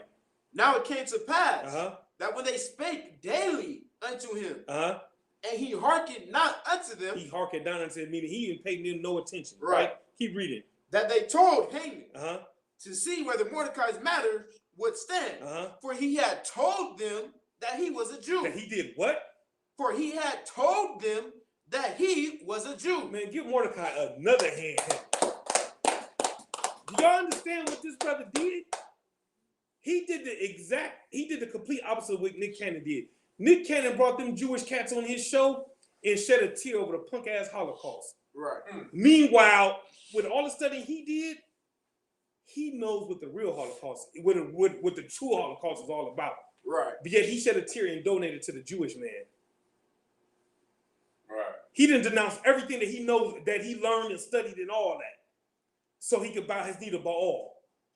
You got Steve Harvey out here saying, I don't give a damn about slavery. You get my point? But Mordecai made it clear. He let it be known that he was a Jew. You get my point? Just like we do today. I'm not African American. I'm not black. I'm not Hispanic. I'm not Native American. Right. You understand? I'm from the tribe of Gad. I'm from the tribe of Levi. I'm from the tribe of Benjamin. You understand? You say that shit with pride. That's how Mordecai was, man. Right. You get what I'm saying? So, you think about Ecclesiastes 1 and 9? You think about today? You understand? I'm not saying that we're Mordecai, but we have the same spirit of Mordecai. Why? Because we don't hide who we are. And we don't deny who we are. And we don't let society make us change who we are to fit in. And we don't bow our knee to Baal. That's why we didn't celebrate Valentine's Day. That's why we won't be celebrating, you understand, Memorial Day. You understand, and Thanksgiving and all these other kind of things. You understand? Because we have that same spirit of Mordecai and we call ourselves Jews. Right. You get my point? So now let me ask y'all a real simple question. Who are the Jews? Shalom. Blacks, Hispanics, and immigrants. The so-called Blacks, Hispanics, and Native Americans, right? Here's why that's so important, right? Because when you think about Jew, right? You think about the word Jew. Where does the word Jew come from? Iraq. Judah. Comes from Judah, right? And Judah could be what? Iraq. Ask the question again. Judah could be referring to what? It could be referring to all of Israel, essentially. No. Sis. No, I didn't have a question. Shalom. I was going to say, Judah's referring to the so-called Negroes. That's true. For time's sake, all right, go ahead. Anybody that is like darker skin, melanated skin. No. Oh, it's like Judah could either be referring to the tribe of Judah or the southern kingdom. Right.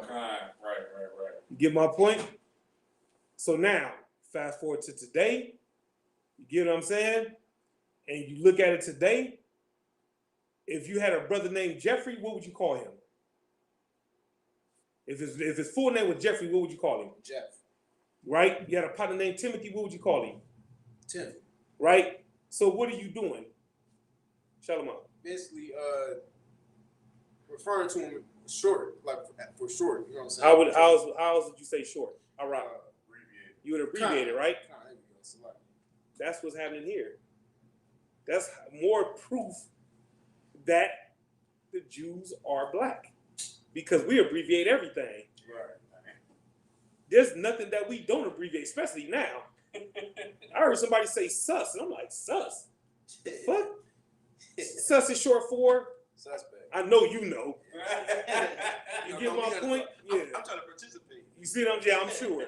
Anyway, there's an abbreviation for everything. So the same way we got abbreviation for words, regardless of how stupid it sounds, we damn sure abbreviate names. You get my point? So Mordecai said he was a Jew. You get my point? We gotta lock in on these things, man. Like peep game, man. This Bible is slang, man. It's talking to us. You know how you know it's talking to us? Because it was written by us. Right. You get what I'm saying? Right. Keep reading. Verse 5. Uh-huh.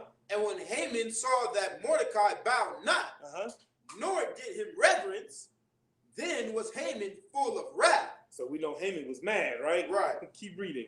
Verse 6. Mm-hmm. And he thought scorn to lay hands on Mordecai alone. So he wanted to put hands on Mordecai. For they had showed him the people of Mordecai. Wherefore Haman sought to destroy all the Jews. He sought to do what? Destroy all the Jews. Some of them. All the Jews that were throughout the whole kingdom of Ahasuerus. Even the people of Mordecai. Even the people of Mordecai. Why is this so heavy? Why is it so heavy? Because, go ahead, Shalom.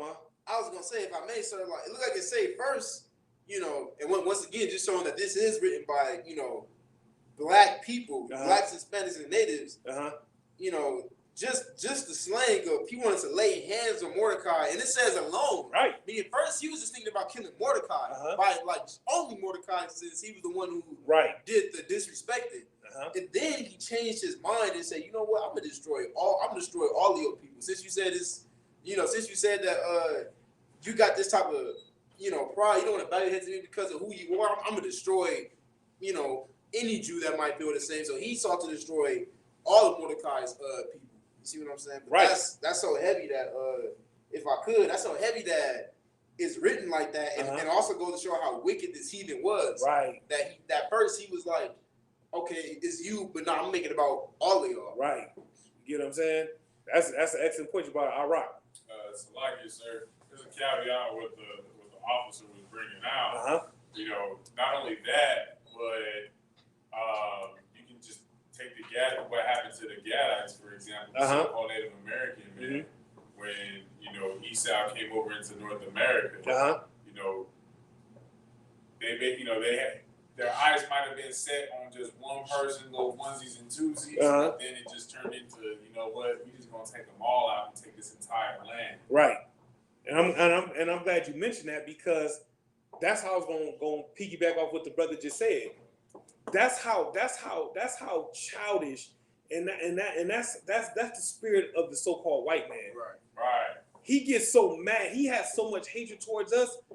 One Jew offended him, but in his anger, he wants to destroy all the Jews. Right. Come on with it, sis. So what nationality was Haman? Haman, it said in the dictionary, it said it was a Persian, right? He's Amalek. Oh yeah, that's right. He's so-called Jew. So-called Jew. That's who that one. He was supposed to be killed. The whole so-called Jew was supposed to be killed off by, I believe, Saul, if I'm not mistaken. And the so-called Jews still exist today because Saul didn't follow orders. That's a whole other class for another day. But it'll give you Haman's whole rundown if you look him up in the Zondervan's Bible Dictionary. But yeah, he was an Amalekite, aka the so-called Jew, right? But again, to show the heathen or the oppressor's hatred for us, like I said, he was offended by one Jew, but he decided, I want to wipe out all the Jews. You get what I'm saying? Keep reading. Come. Salakia, sir. I got it. All right, Khan. We on verse 6. Oh, 7? Verse 7. In the first month, that is the month Nisan, in the 12th year of King Ahasuerus, they cast Purim.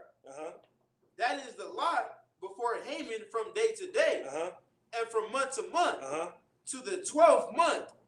That is the month. It's like an Adar. So it says they cast lots, right? What does that mean? For time's sake, I'm gonna give it to y'all. They were shooting dice to figure out how they was gonna punish the Jews. You get my point? That's what they were doing. They were debating on how bad that punishment was gonna be, right? Keep reading. And Haman said unto the king Ahasuerus, there is a certain people scattered abroad and dispersed among the people in all the provinces of thy kingdom, and their laws. And their what? And their laws are diverse from all people. What does that tell you right there about the Jews, Iraq? Now, we're not like any. There's no one else like us. Exactly. You know what I'm saying? Go ahead.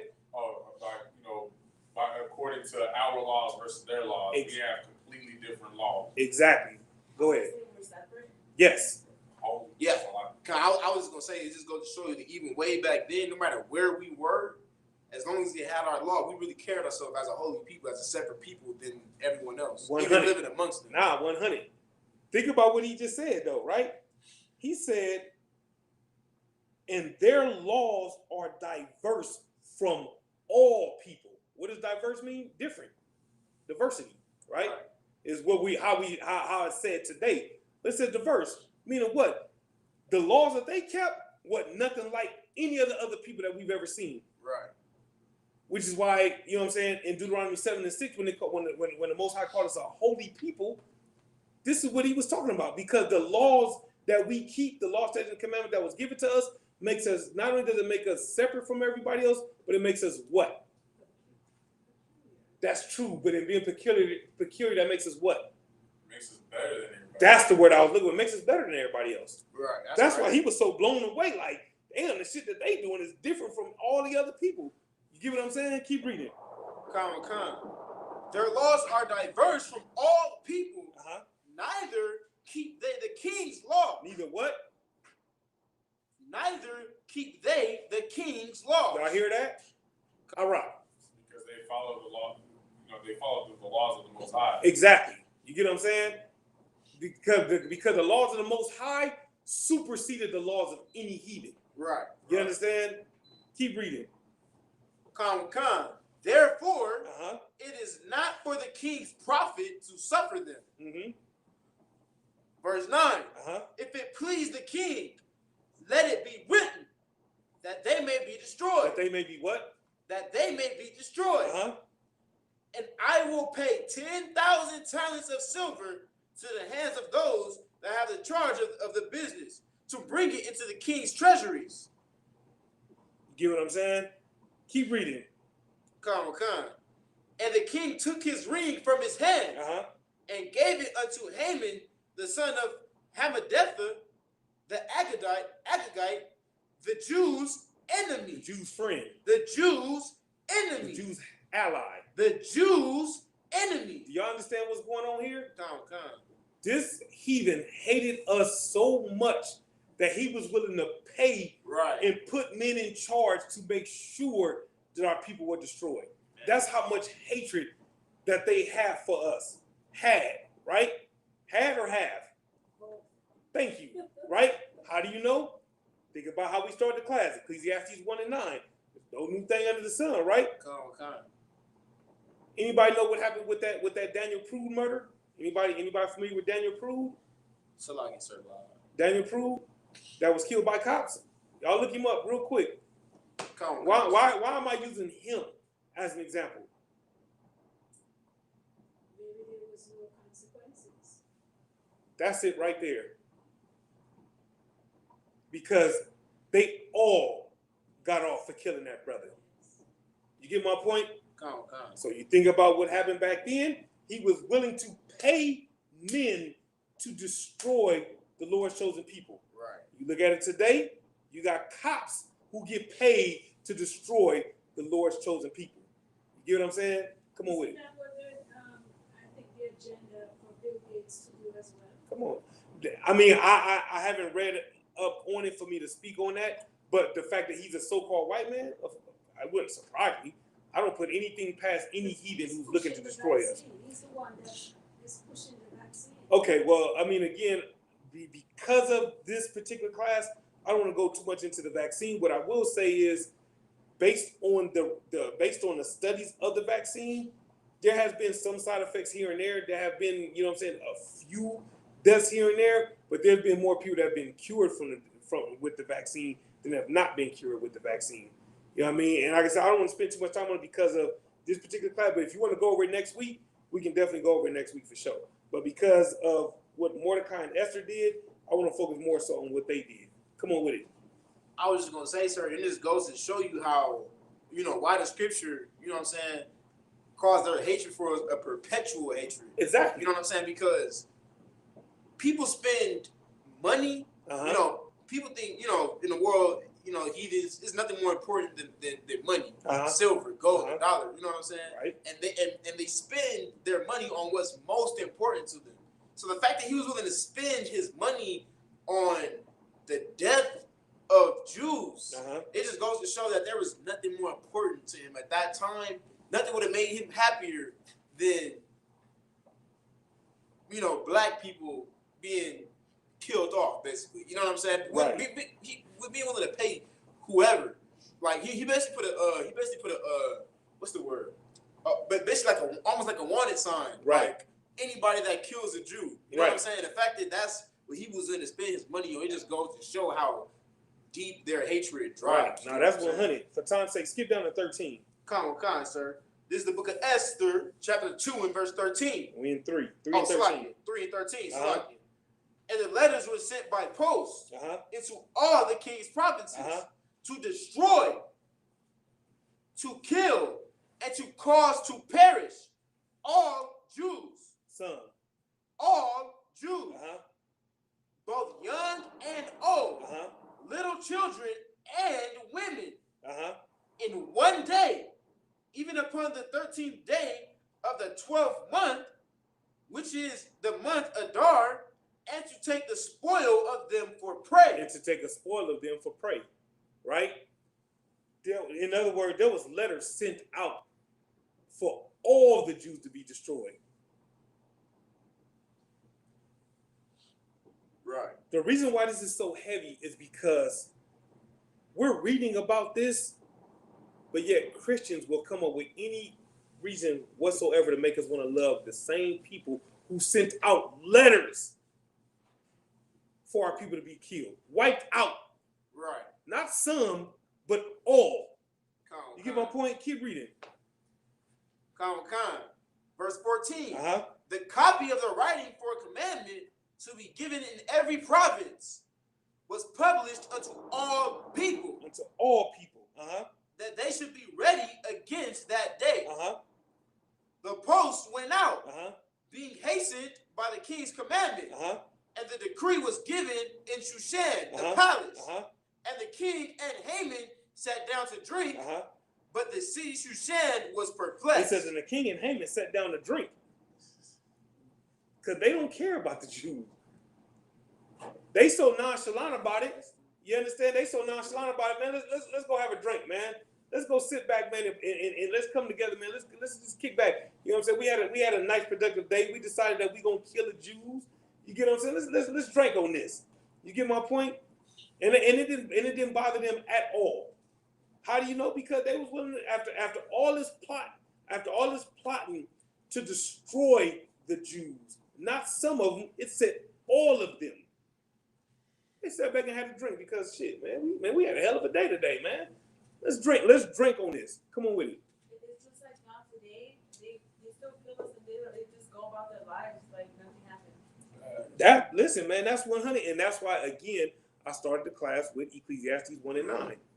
Because the same thing that they were doing back then, they're doing today. How do you know? Because a cop rarely gets fired, let alone go to jail. Because firing ain't even enough anyway, realistically. Or being suspended without pay and all that. Being suspended without pay means you still got your job. You get my point? Or being fired just means, you know what? I'll just go to another police station. I'll go work somewhere else. You understand? Ask that devil that killed Tamir Rice. He's working at another police station. He's still a cop. It's the same thing that was going on back here. You get my point? Keep reading. This is the book of Esther, chapter 4 and verse 1. Before you read it, listen. Normally we would read, you know what I'm saying, the first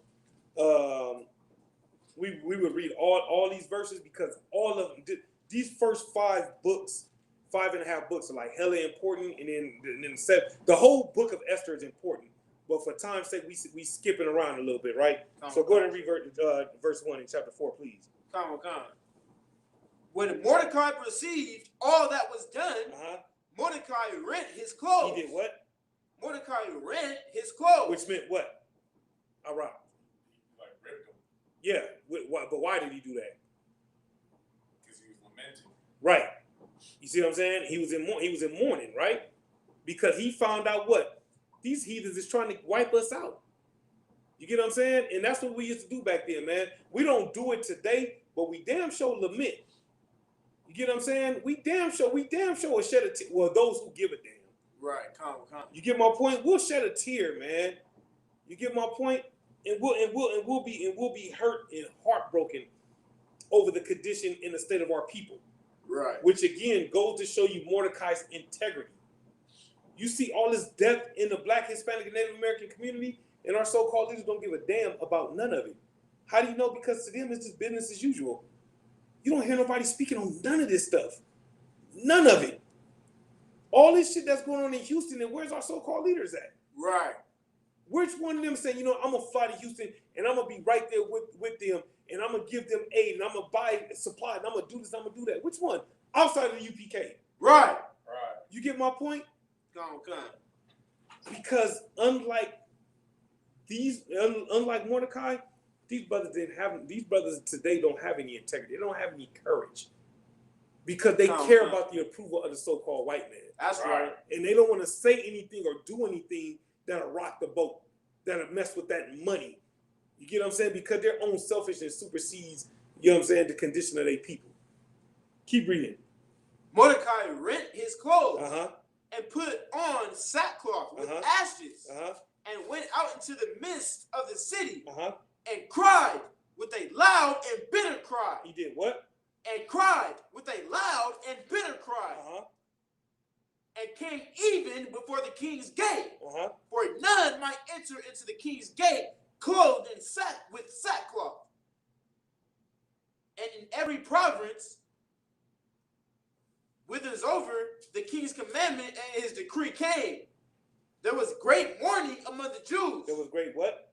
There was great mourning among the Jews, and fasting, and weeping, and wailing, and many lay in sackcloth and ashes. Meaning what? All the Jews were sad. All of them were in mourning. Why? Because they knew what was getting ready to happen. You get my point? They were heartbroken. They were hurt. They cared about their own. They cared about each other, which is something that we're lacking today in the so-called Black, Hispanic, and Native American community today. We don't give a damn about each other. That's why it's so easy for us to rob one another, kill one another, steal from one another. You get my point? Black man died in the streets. I didn't know him. Right. You ain't worried about it. You get my point? Hispanic man died. Oh shit, he ain't nothing but a Mexican anyway. Who cares? You get my point? That's how destroyed we are. But back then, the Jews were in mourning. You know what I'm saying? Come on with it.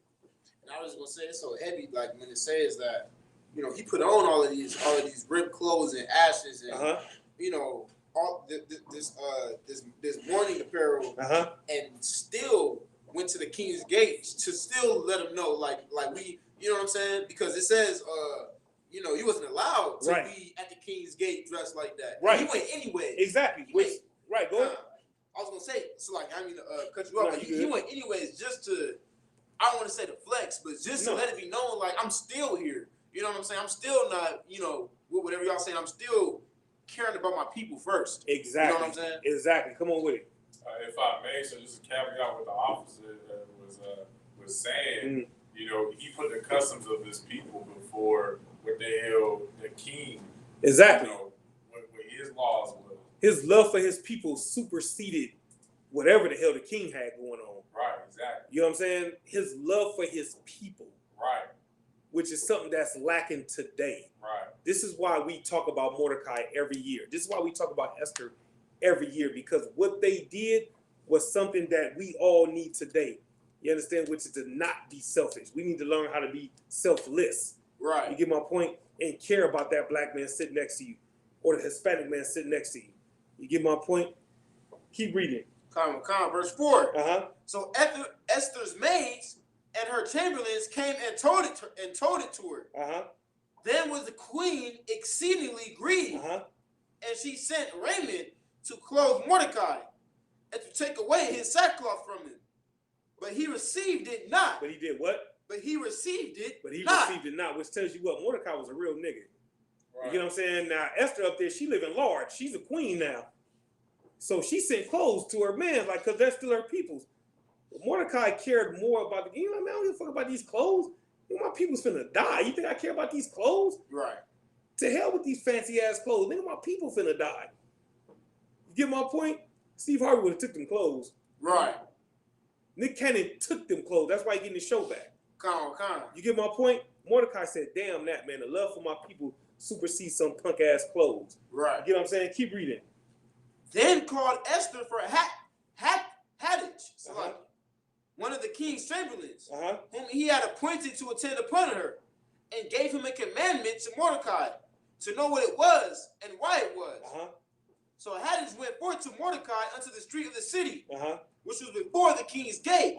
And Mordecai told him of all that had happened unto him, and of the sum of the money that Haman had promised to pay the king's treasuries for the Jews to destroy them. Also, he gave him the copy of the writing of the decree that was given to Shushan to destroy them, to show it unto Esther, and to declare it unto her, and to charge her that she should go in unto the king. And she should do what? And to charge her that she should go in unto the king to make supplication unto him, and to make request before him for her people. For who? For her people. For her people, right? So what's happening here, you understand, for time's sake, so what happened was Esther wanted to know why Mordecai was in mourning. Because she living large, right? Like Oprah and Gail. She living large. You get what I'm saying? So she way up here. She doing her thing. So she don't know what the hell is going on down here amongst the little people. Right. You get my point? But because Mordecai is her people's, she still cared a little bit about him. So she wanted to find out what the hell was why was Mordecai in mourning, and why didn't he want to take the shiny suit? You get my point? How we would say it today, the shiny suit, you know what I mean? Or the what do niggas wear today? It doesn't even matter. The bottom line is Mordecai didn't want none of that, and Esther wanted to know why. Why you don't want these fancy clothes? You get my point? And Mordecai told him to let her know what the hell was going on. Right. You get what I'm saying? That's why it says, where is it at? When he said, when Mordecai in verse 8, when it says to charge her. In other words, hey man, tell Esther, listen, man. He told, hey, listen, you need to go to the king, man, because your people is getting ready to die. That's how much Mordecai cared about his people. You get what I'm saying? He went to Esther and said, hey, Esther, man, you know what I'm saying? You need to do something about this, right? Keep reading.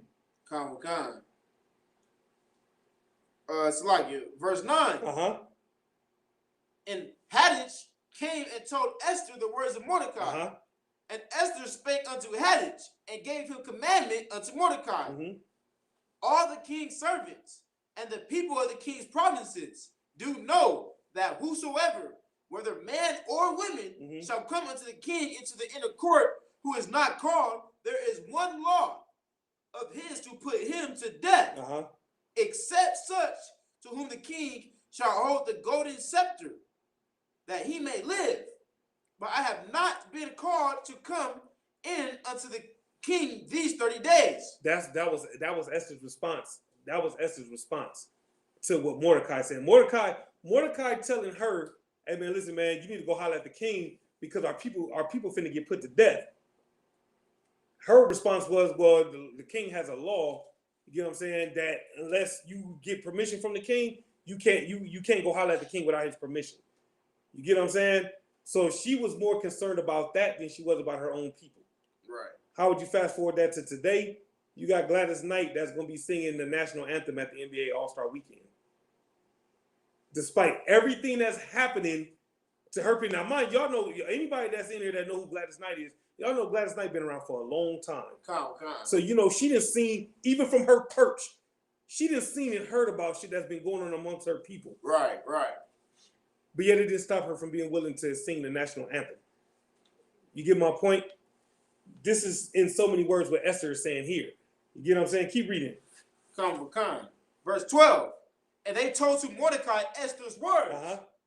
Then Mordecai commanded. Then Mordecai commanded to answer Esther. Think not with thyself that thou shalt escape into king's house more than all the Jews. What did Mordecai just tell Esther? Shalom. Basically, don't sit up with your comfortable position and try to like separate yourself from the fate of your people. That's true. Not quite. Not all the way there. Bring me home, sis. He was saying to her that you will not escape, although you are in the king's house. It will reach you the same way. That's it right there. Don't think, nigga. Don't think you above reproach, nigga. Don't think how we say today, nigga. Don't think you can't be touched, nigga. You get my point? That's what he had to check Esther. You get my point? He had to let her know, like, hey man, hey, you got the game twisted, nigga. Like, you can get touched too. You get my point? You sitting there, you know what I'm saying, trying to protect yourself. That's another thing that he checked her on. He said, think not with thyself. In other words, don't be so goddamn selfish, is what he told her. Then he said, think not with thyself that thou shalt escape in the king's house more than all the Jews. Nigga, you ain't no different than the rest of us. Right. You understand? How would we say that today? Nigga, despite all your money, you still another nigga. Right. You understand? Keep reading. Verse 14. For if thou altogether holdest thy peace at this time, then shall their enlargement and deliverance arise to the Jews from another place. But thou and thy father's house shall be destroyed. And who knoweth whether thou art come to the kingdom for such a time as this? Who can break this down? I know we run over the time. You understand? I'm not going to go too far over, but these scriptures that we're going over is very important. How would you break down verse 14? The last part, the most important part about this whole verse. All right. Basically, if you don't do this, like, you and your father's house is going to be destroyed. Essentially, like, you're going to be cut off from, you know, the blessings of the Most High. Like, you really gambling with aligning yourself with the heathen versus your own people. Either you suffer with your own people and, have an attempt at redemption in another life, or, you're going to be damned because you decided to be like the heathens, so you're just going to be considered a heathen. That part of it is true. But what stands out more than that, the last part of the verse. Shalom. I was gonna say, sir. I was gonna say basically, you think you said that there, well, with the heathen, you're gonna be destroyed alongside with the heathen, and who's to say exactly, you don't know when they, you said the last part. I know it says. Read the last part of the scripture again. And who knoweth whether thou art come to the kingdom for such a time as this? Break it down again. Somebody break it down. All right. So, is he asking that for all you know, you might be coming into the kingdom because of what's happening right now if you were to do the right thing? Exactly. Meaning what? How do you know that the Most High did not put you in the king's chambers for this very moment? Right. Is how you would say that. You understand? How you know this ain't for the Most High? You got put in this position for a reason. How do you know that this ain't the reason why you're here? You get what I'm saying? That's what's happening here, right? Keep reading. Con. Verse 15. Then Esther bade them return Mordecai this answer. Go, gather together all the Jews that are present in Shushan, and fast ye for me, and neither eat nor drink 3 days, night or day. I also and my maidens will fast likewise, and so will I go in unto the king, which is not according to the law. And if I perish, I perish. Read that part again. Which is not according to like it. I also and my maidens will fast likewise, and so will I go in unto the king, which is not according to the law. And if I perish, I perish. This is said, and if I die, I die. Right. Y'all want to know why we put so much emphasis on this feast day and why we talk about Esther the way we do? Because in the beginning, she was being selfish. But that spirit that was in her, that was brought out by Mordecai, made her have a change of how would you say it today? She had a what? Shalom. In today's term, you would say a change of heart. That's it. She had a change of heart. You get my point? She realized, damn, what he's saying, damn, that's heavy. That could be the case. So you know what? Damn that. My people are more important than me. Right. You get what I'm saying? I care about my people more than I care about my own self. That's why she said, y'all fast. She said, tell all the Jews, we're going to do this together. Y'all see that part that stands out in verse 16? Go, gather together all the Jews. Sound familiar? Anybody? Precept? You ain't got to pull it. What's the precept? Go, gather together all the Jews. All right. Gather yourself together, nation, thou nation, not the Zephaniah 2:1. You get my point? That's the thing. This is what Esther is saying. You get my point? But she said, if I perish, I perish. How you say if I die, I die. Right. You get my point? This is how much that sister cared about her people. You get what I'm saying? And if you think about it today, this is how Benjamites are, man. Benjamites, man, they believe in what they believe in, man. And when they 10 toes. You get what I'm saying? And they don't you know what I'm saying? Like when they commit, they commit. You know what I'm saying? And they care about their people. You understand? And that's what was going on with this brother and this sister, right? So let's get a little bit of chapter 5. I'm gonna speed this up. You know what I'm saying? I'm gonna wrap this up. I know it's 10 after. So I'm gonna wrap this up real quick, all right? So like you want me to skip to chapter 5? Yeah, read chapter 5. This is Esther chapter 5 and verse 1. Now it came to pass on the 3rd day that Esther put on her royal apparel and stood in the inner court of the king's house. She did what? And stood in the inner court of the king's house. You get what I'm saying? Over against the king's house. And the king sat upon his royal throne in the royal house, over against the gate of the house. Listen, man, It says, it came to pass on the third day that Esther put on her royal apparel. Meaning what, sisters?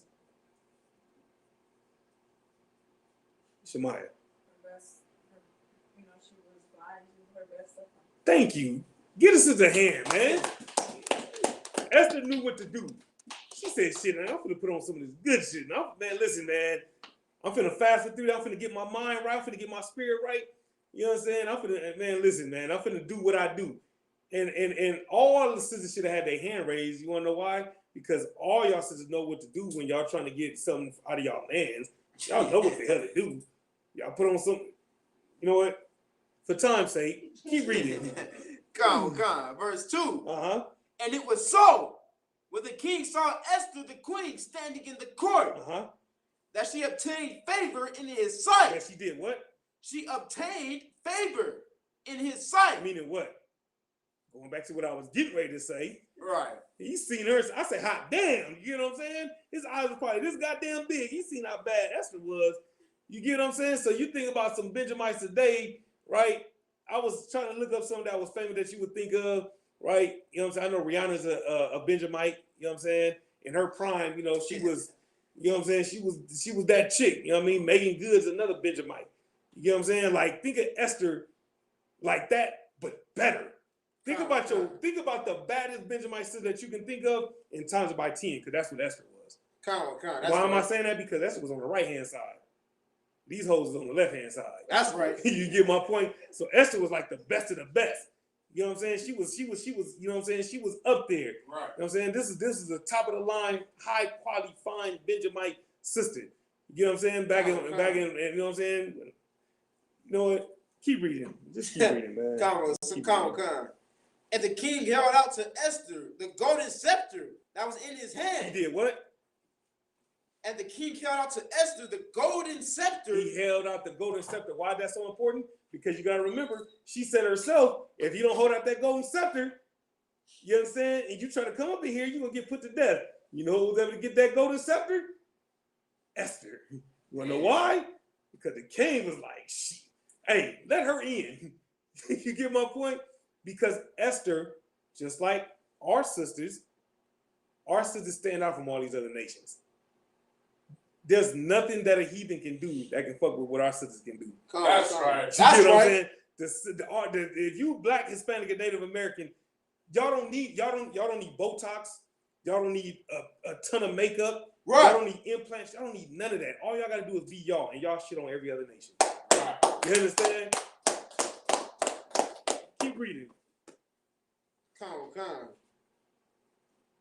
So Esther drew near and touched the top of the scepter. Then said the king unto her, What wilt thou, Queen Esther? And what is thy request? It shall be even given thee to the half of the kingdom. What's happening there? Shalimar, what did he just do? He instantly started tricking again. That's exactly what just started happening. Right. Now, mind you, all he did was look at her. Damn. And he just immediately started tricking. You see the power y'all got? Do y'all understand the power that y'all have? All she did was put on her fine apparel and put on that sweet, good smelling shit, and the heathen started tricking. Bam, just like that. Right? Why is that so important? She ain't shaking no ass. Damn. She didn't start twerking. Come. You get my point? She didn't have to do none of that. All she had to do was be sweet, humble, and be an Israelite. Right. That's it. You get what I'm saying? What sisters need to understand is, y'all sisters, y'all looking for that temporary quick attention where niggas pay attention to you for 30 seconds. After that, you on to something else.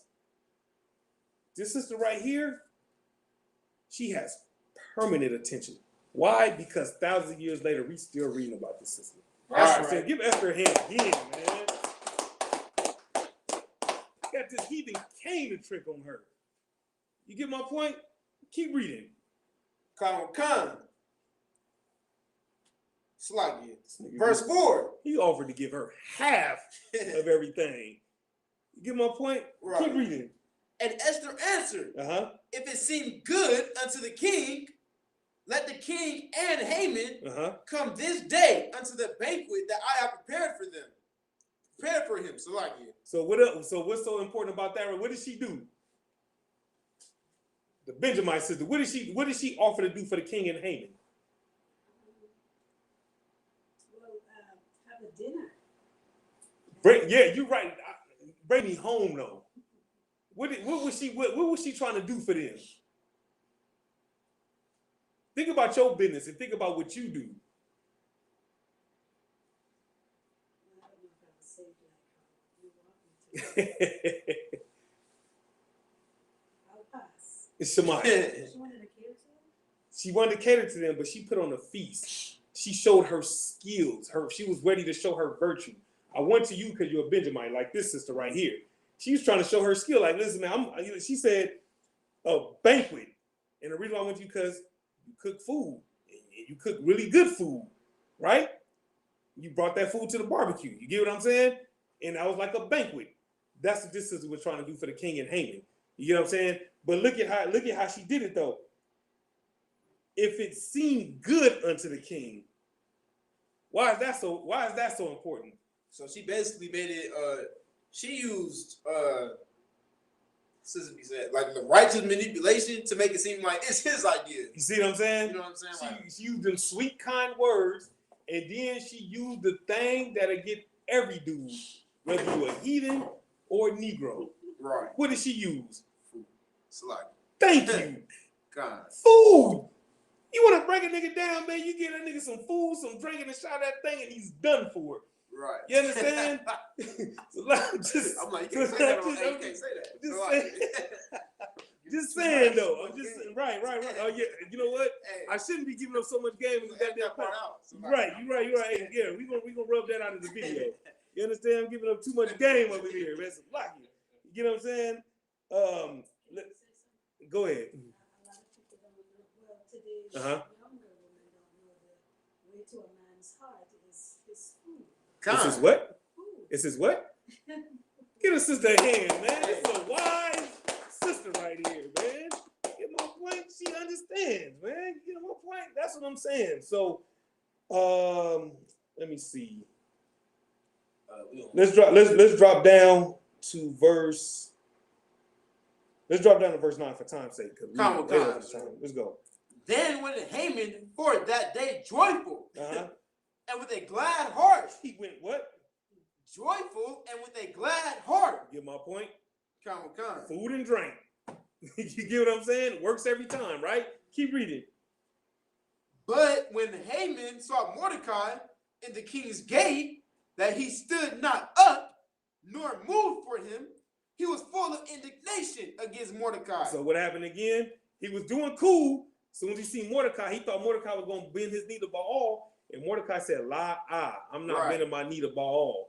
Right. You know my point? So what ends up happening is, Haman got mad all over again. That's right. All that good feeling, you know what I'm saying, went out the window. Keep reading. Nevertheless, Haman refrained himself. And when he came home, he sent and called for his friends and Zeresh, his wife. And Haman told them of the glory of his riches and the multitude of his children and all the things wherein the king had promoted him, and how he had advanced him above the princes and servants of the king. Haman said, moreover, yea, Esther the queen did let no man come in with the king unto the banquet that she had prepared but myself. And tomorrow am I invited unto her also with the king. Yeah. Do me a favor, skip down to 14 real quick. Come, verse 14. Then says Zeresh his wife and all his friends unto him, let a gallows be made of 50 cubits high. And tomorrow speak thou unto the king that Mordecai may be hanged thereon. So that just let y'all know what a gallows is right there. Keep reading. Come. Then go thou in merrily with the king unto the banquet. And the thing pleased Haman, and he caused the gallows to be made. So what happened there? Haman was so pissed he had a gallows made, which is basically, you know what I'm saying? He was setting up. I'm not sure what the exact word, how the term used for today, But basically, he was ready for Mordecai to be hung. Right. So he paid to have, I don't know if it said paid or not, so I don't want to say that part. But he had this big old gallows made, you know what I'm saying, in order to kill Mordecai. Come. You get my point? Let's jump down to chapter 7. Chapter 7, sir. Uh-huh. Sir. Chapter 7, verse Uh-huh. 1. So the king and Haman came to a banquet with Esther the queen. Uh-huh. And the king said unto Esther on the second day at the banquet of wine, Uh-huh. what is thy petition, Queen Esther? And it shall be granted thee. And it should be what? And it shall be granted thee. There it is again, right? Y'all see Right. what's going on, right? Come. Keep reading. And what is thy request? Uh-huh. And it shall be performed, even to the half of the kingdom. Do y'all understand what this dude is doing here? Y'all sisters should really be paying attention to what's happening here. Because when y'all was in the world, this is what y'all was able to get these cats to do. You understand? I'm just listen, man. You know what? Keep reading. For time's sake. Let's go. Come. Verse 3. The Esther the queen answered and said, if I have found favor in thy sight, O king, Uh-huh. and if it please the king, let my life be given me at my petition, and my people at my request. What's so significant about this scripture right here with Esther? What is it? How is it that she's getting at this dude? I pretty much just gave it away. Shut him off. She's basically being feminine, and through her femininity, so like, yes, I don't know if that's a word, but we gonna make it a word, damn it. Right. She's getting what she's achieving her goal, basically. You get what I'm saying? Her using her beauty, not just her beauty, because we all know, according to the scriptures, that Esther was that sister. Right. But it wasn't just her beauty. What else is beautiful about Esther? Bring me home. Bring me home. Bring me home. Bring me home. Everything y'all saying is true, but it was something specific that I'm going to y'all for a reason.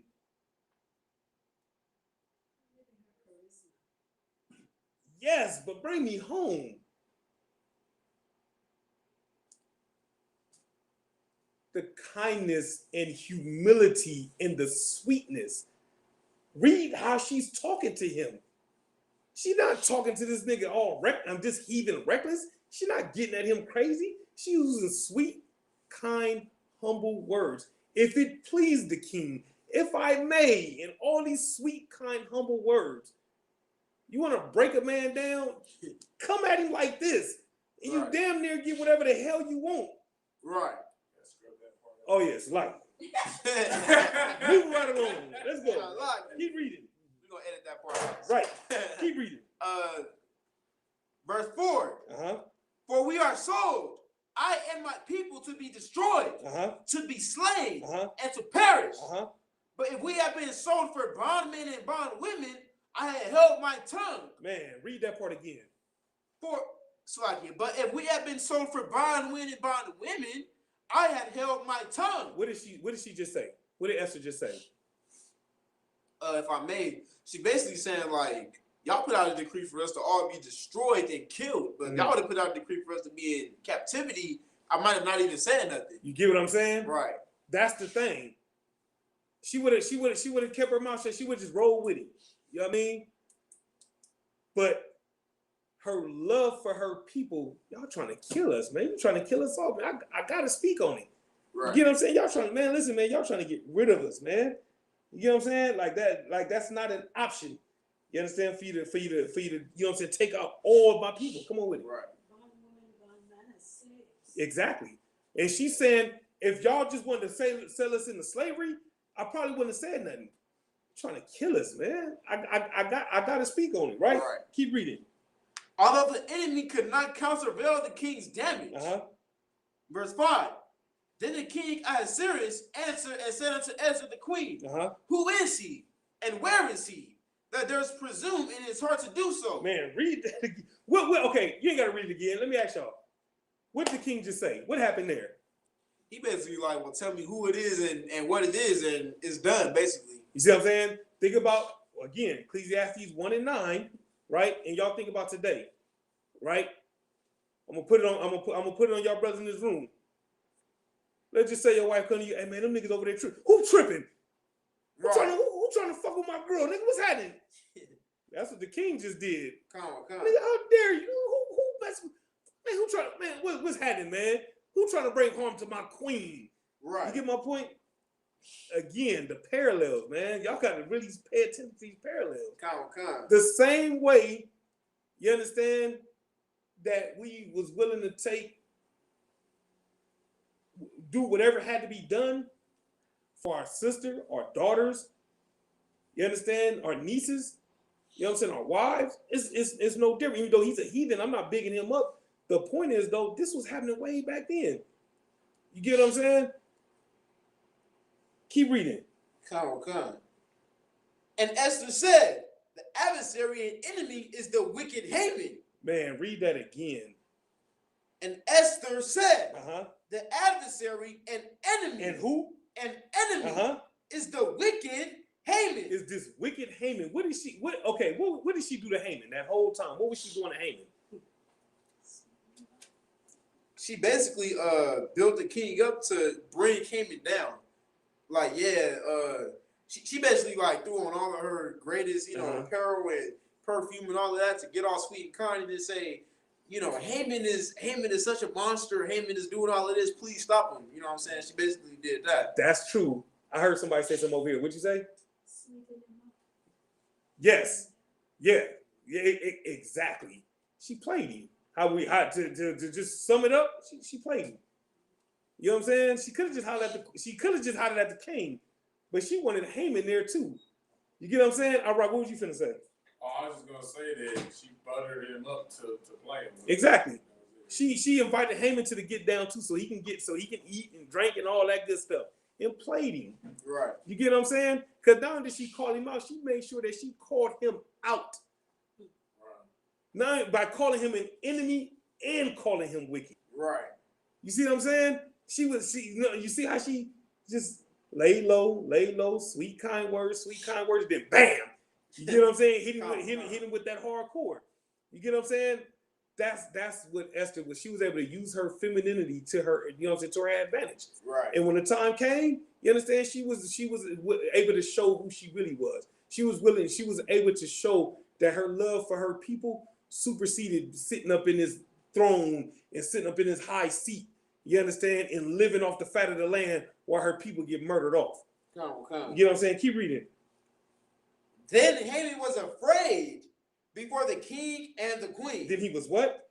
Afraid before the king and the queen. All right, real quick, give me Exodus 23 and 22, real quick. We finna wrap it up in a couple minutes, all right? So like if we're running over the time, you know what I'm saying? Like this part of it is just ridiculously heavy.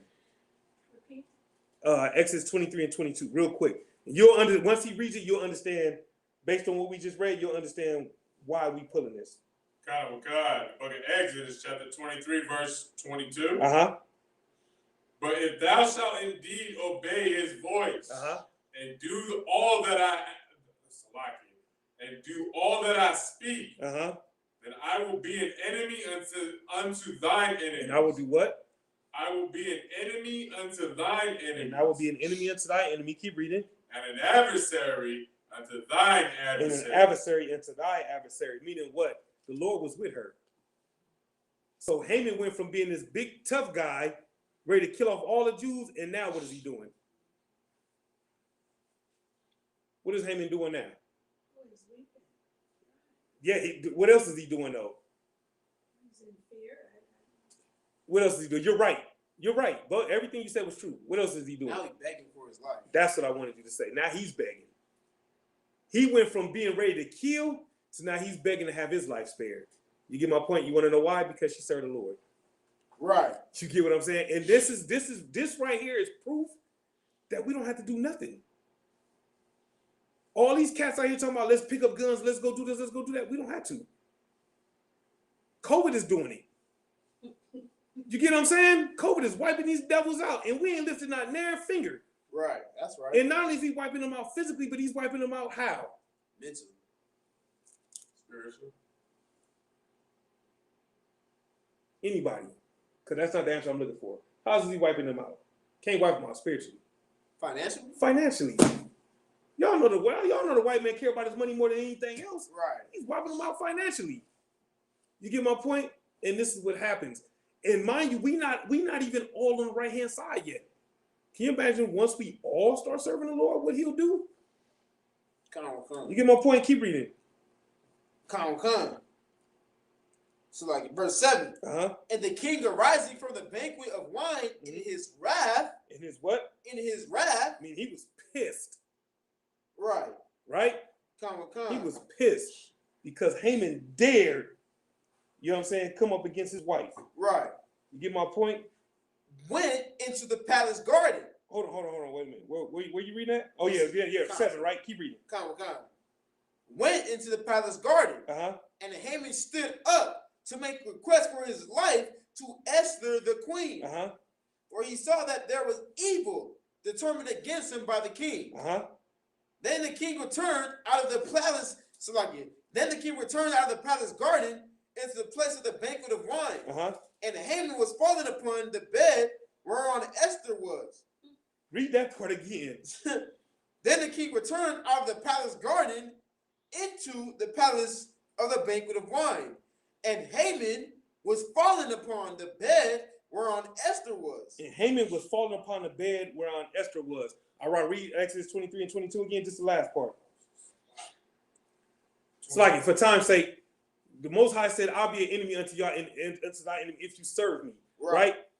The Most High was with Esther to the point to where Haman was begging and was in such a hurry to beg for his life. He tripped and fell on Esther. So what happened? Keep reading. What happened after that? Come.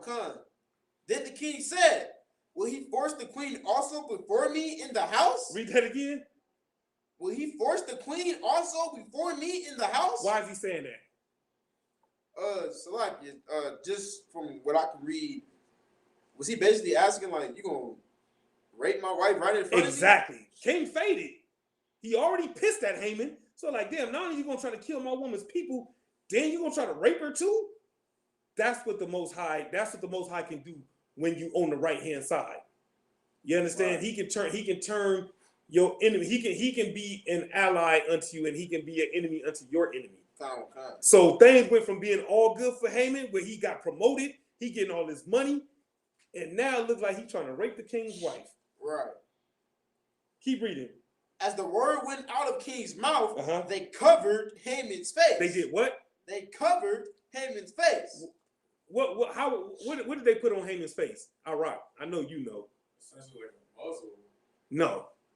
Think about your military days. What they put on him. On his face? Yeah. What they cover him with? What they cover his head with?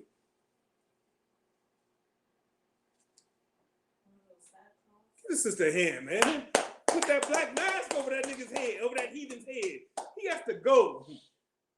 You get my point? He has to die. You get what I'm saying? He has to go. So the same way that he was ready to cover up Mordecai's face, they covered up his face. Right. You get what I'm saying? Keep reading. And Harpanon, one of the chamberlains, said before the king, Behold also the gallows 50 cubits high, which Haman had made for Mordecai. Which Haman did what? Which Haman had made for Mordecai, who spoke in good for the king, standing in the house of Haman. Then the king said, hang him thereon. And he said what? Hang him thereon. And he said what? Hang him thereon. And he said, hang him thereon. Meaning what? Mordecai found favor in the sight of the king. Why? Because he warned the king when they was plotting on him. Right? Right. So the king said the same device, the same way that Haman wanted to kill Mordecai, do the same thing to Haman. You get my point? This is what happens when you serve the Lord. You get what I'm saying? He will get rid of your enemies for you. You don't have to do nothing but do what the hell he said. Right.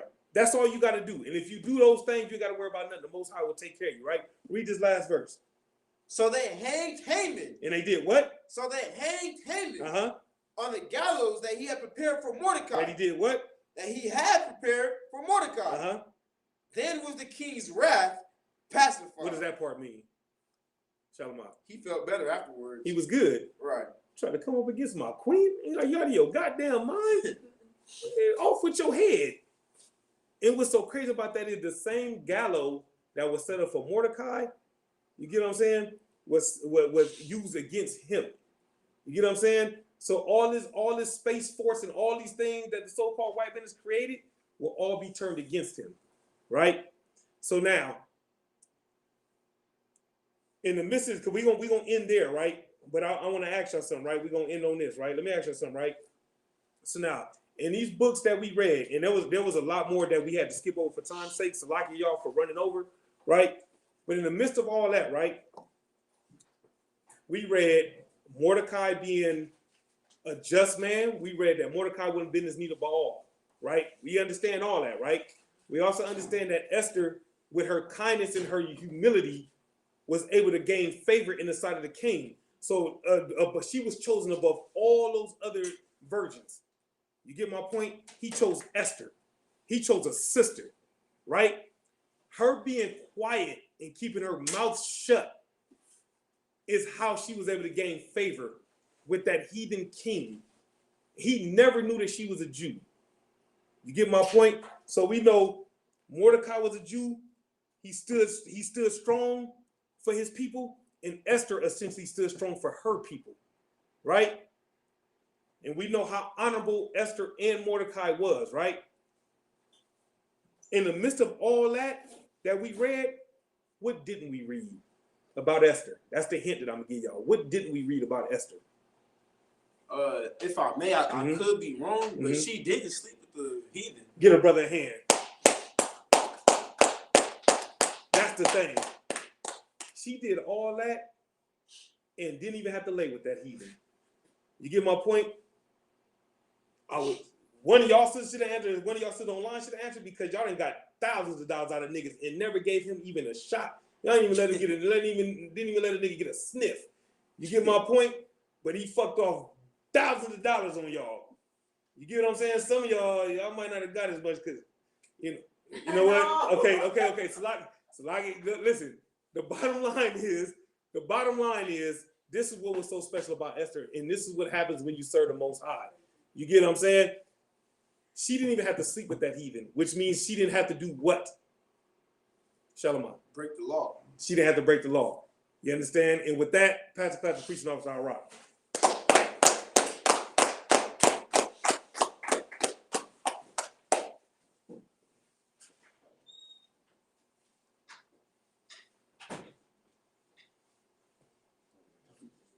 Nah, we just gonna salute out for time's sake. Okay.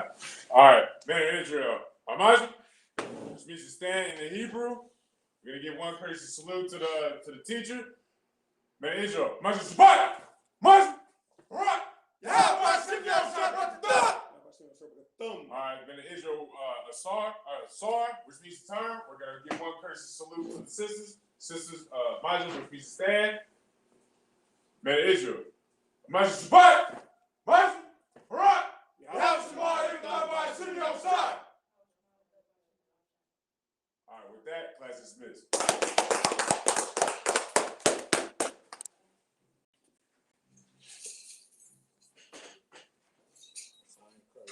Hold on.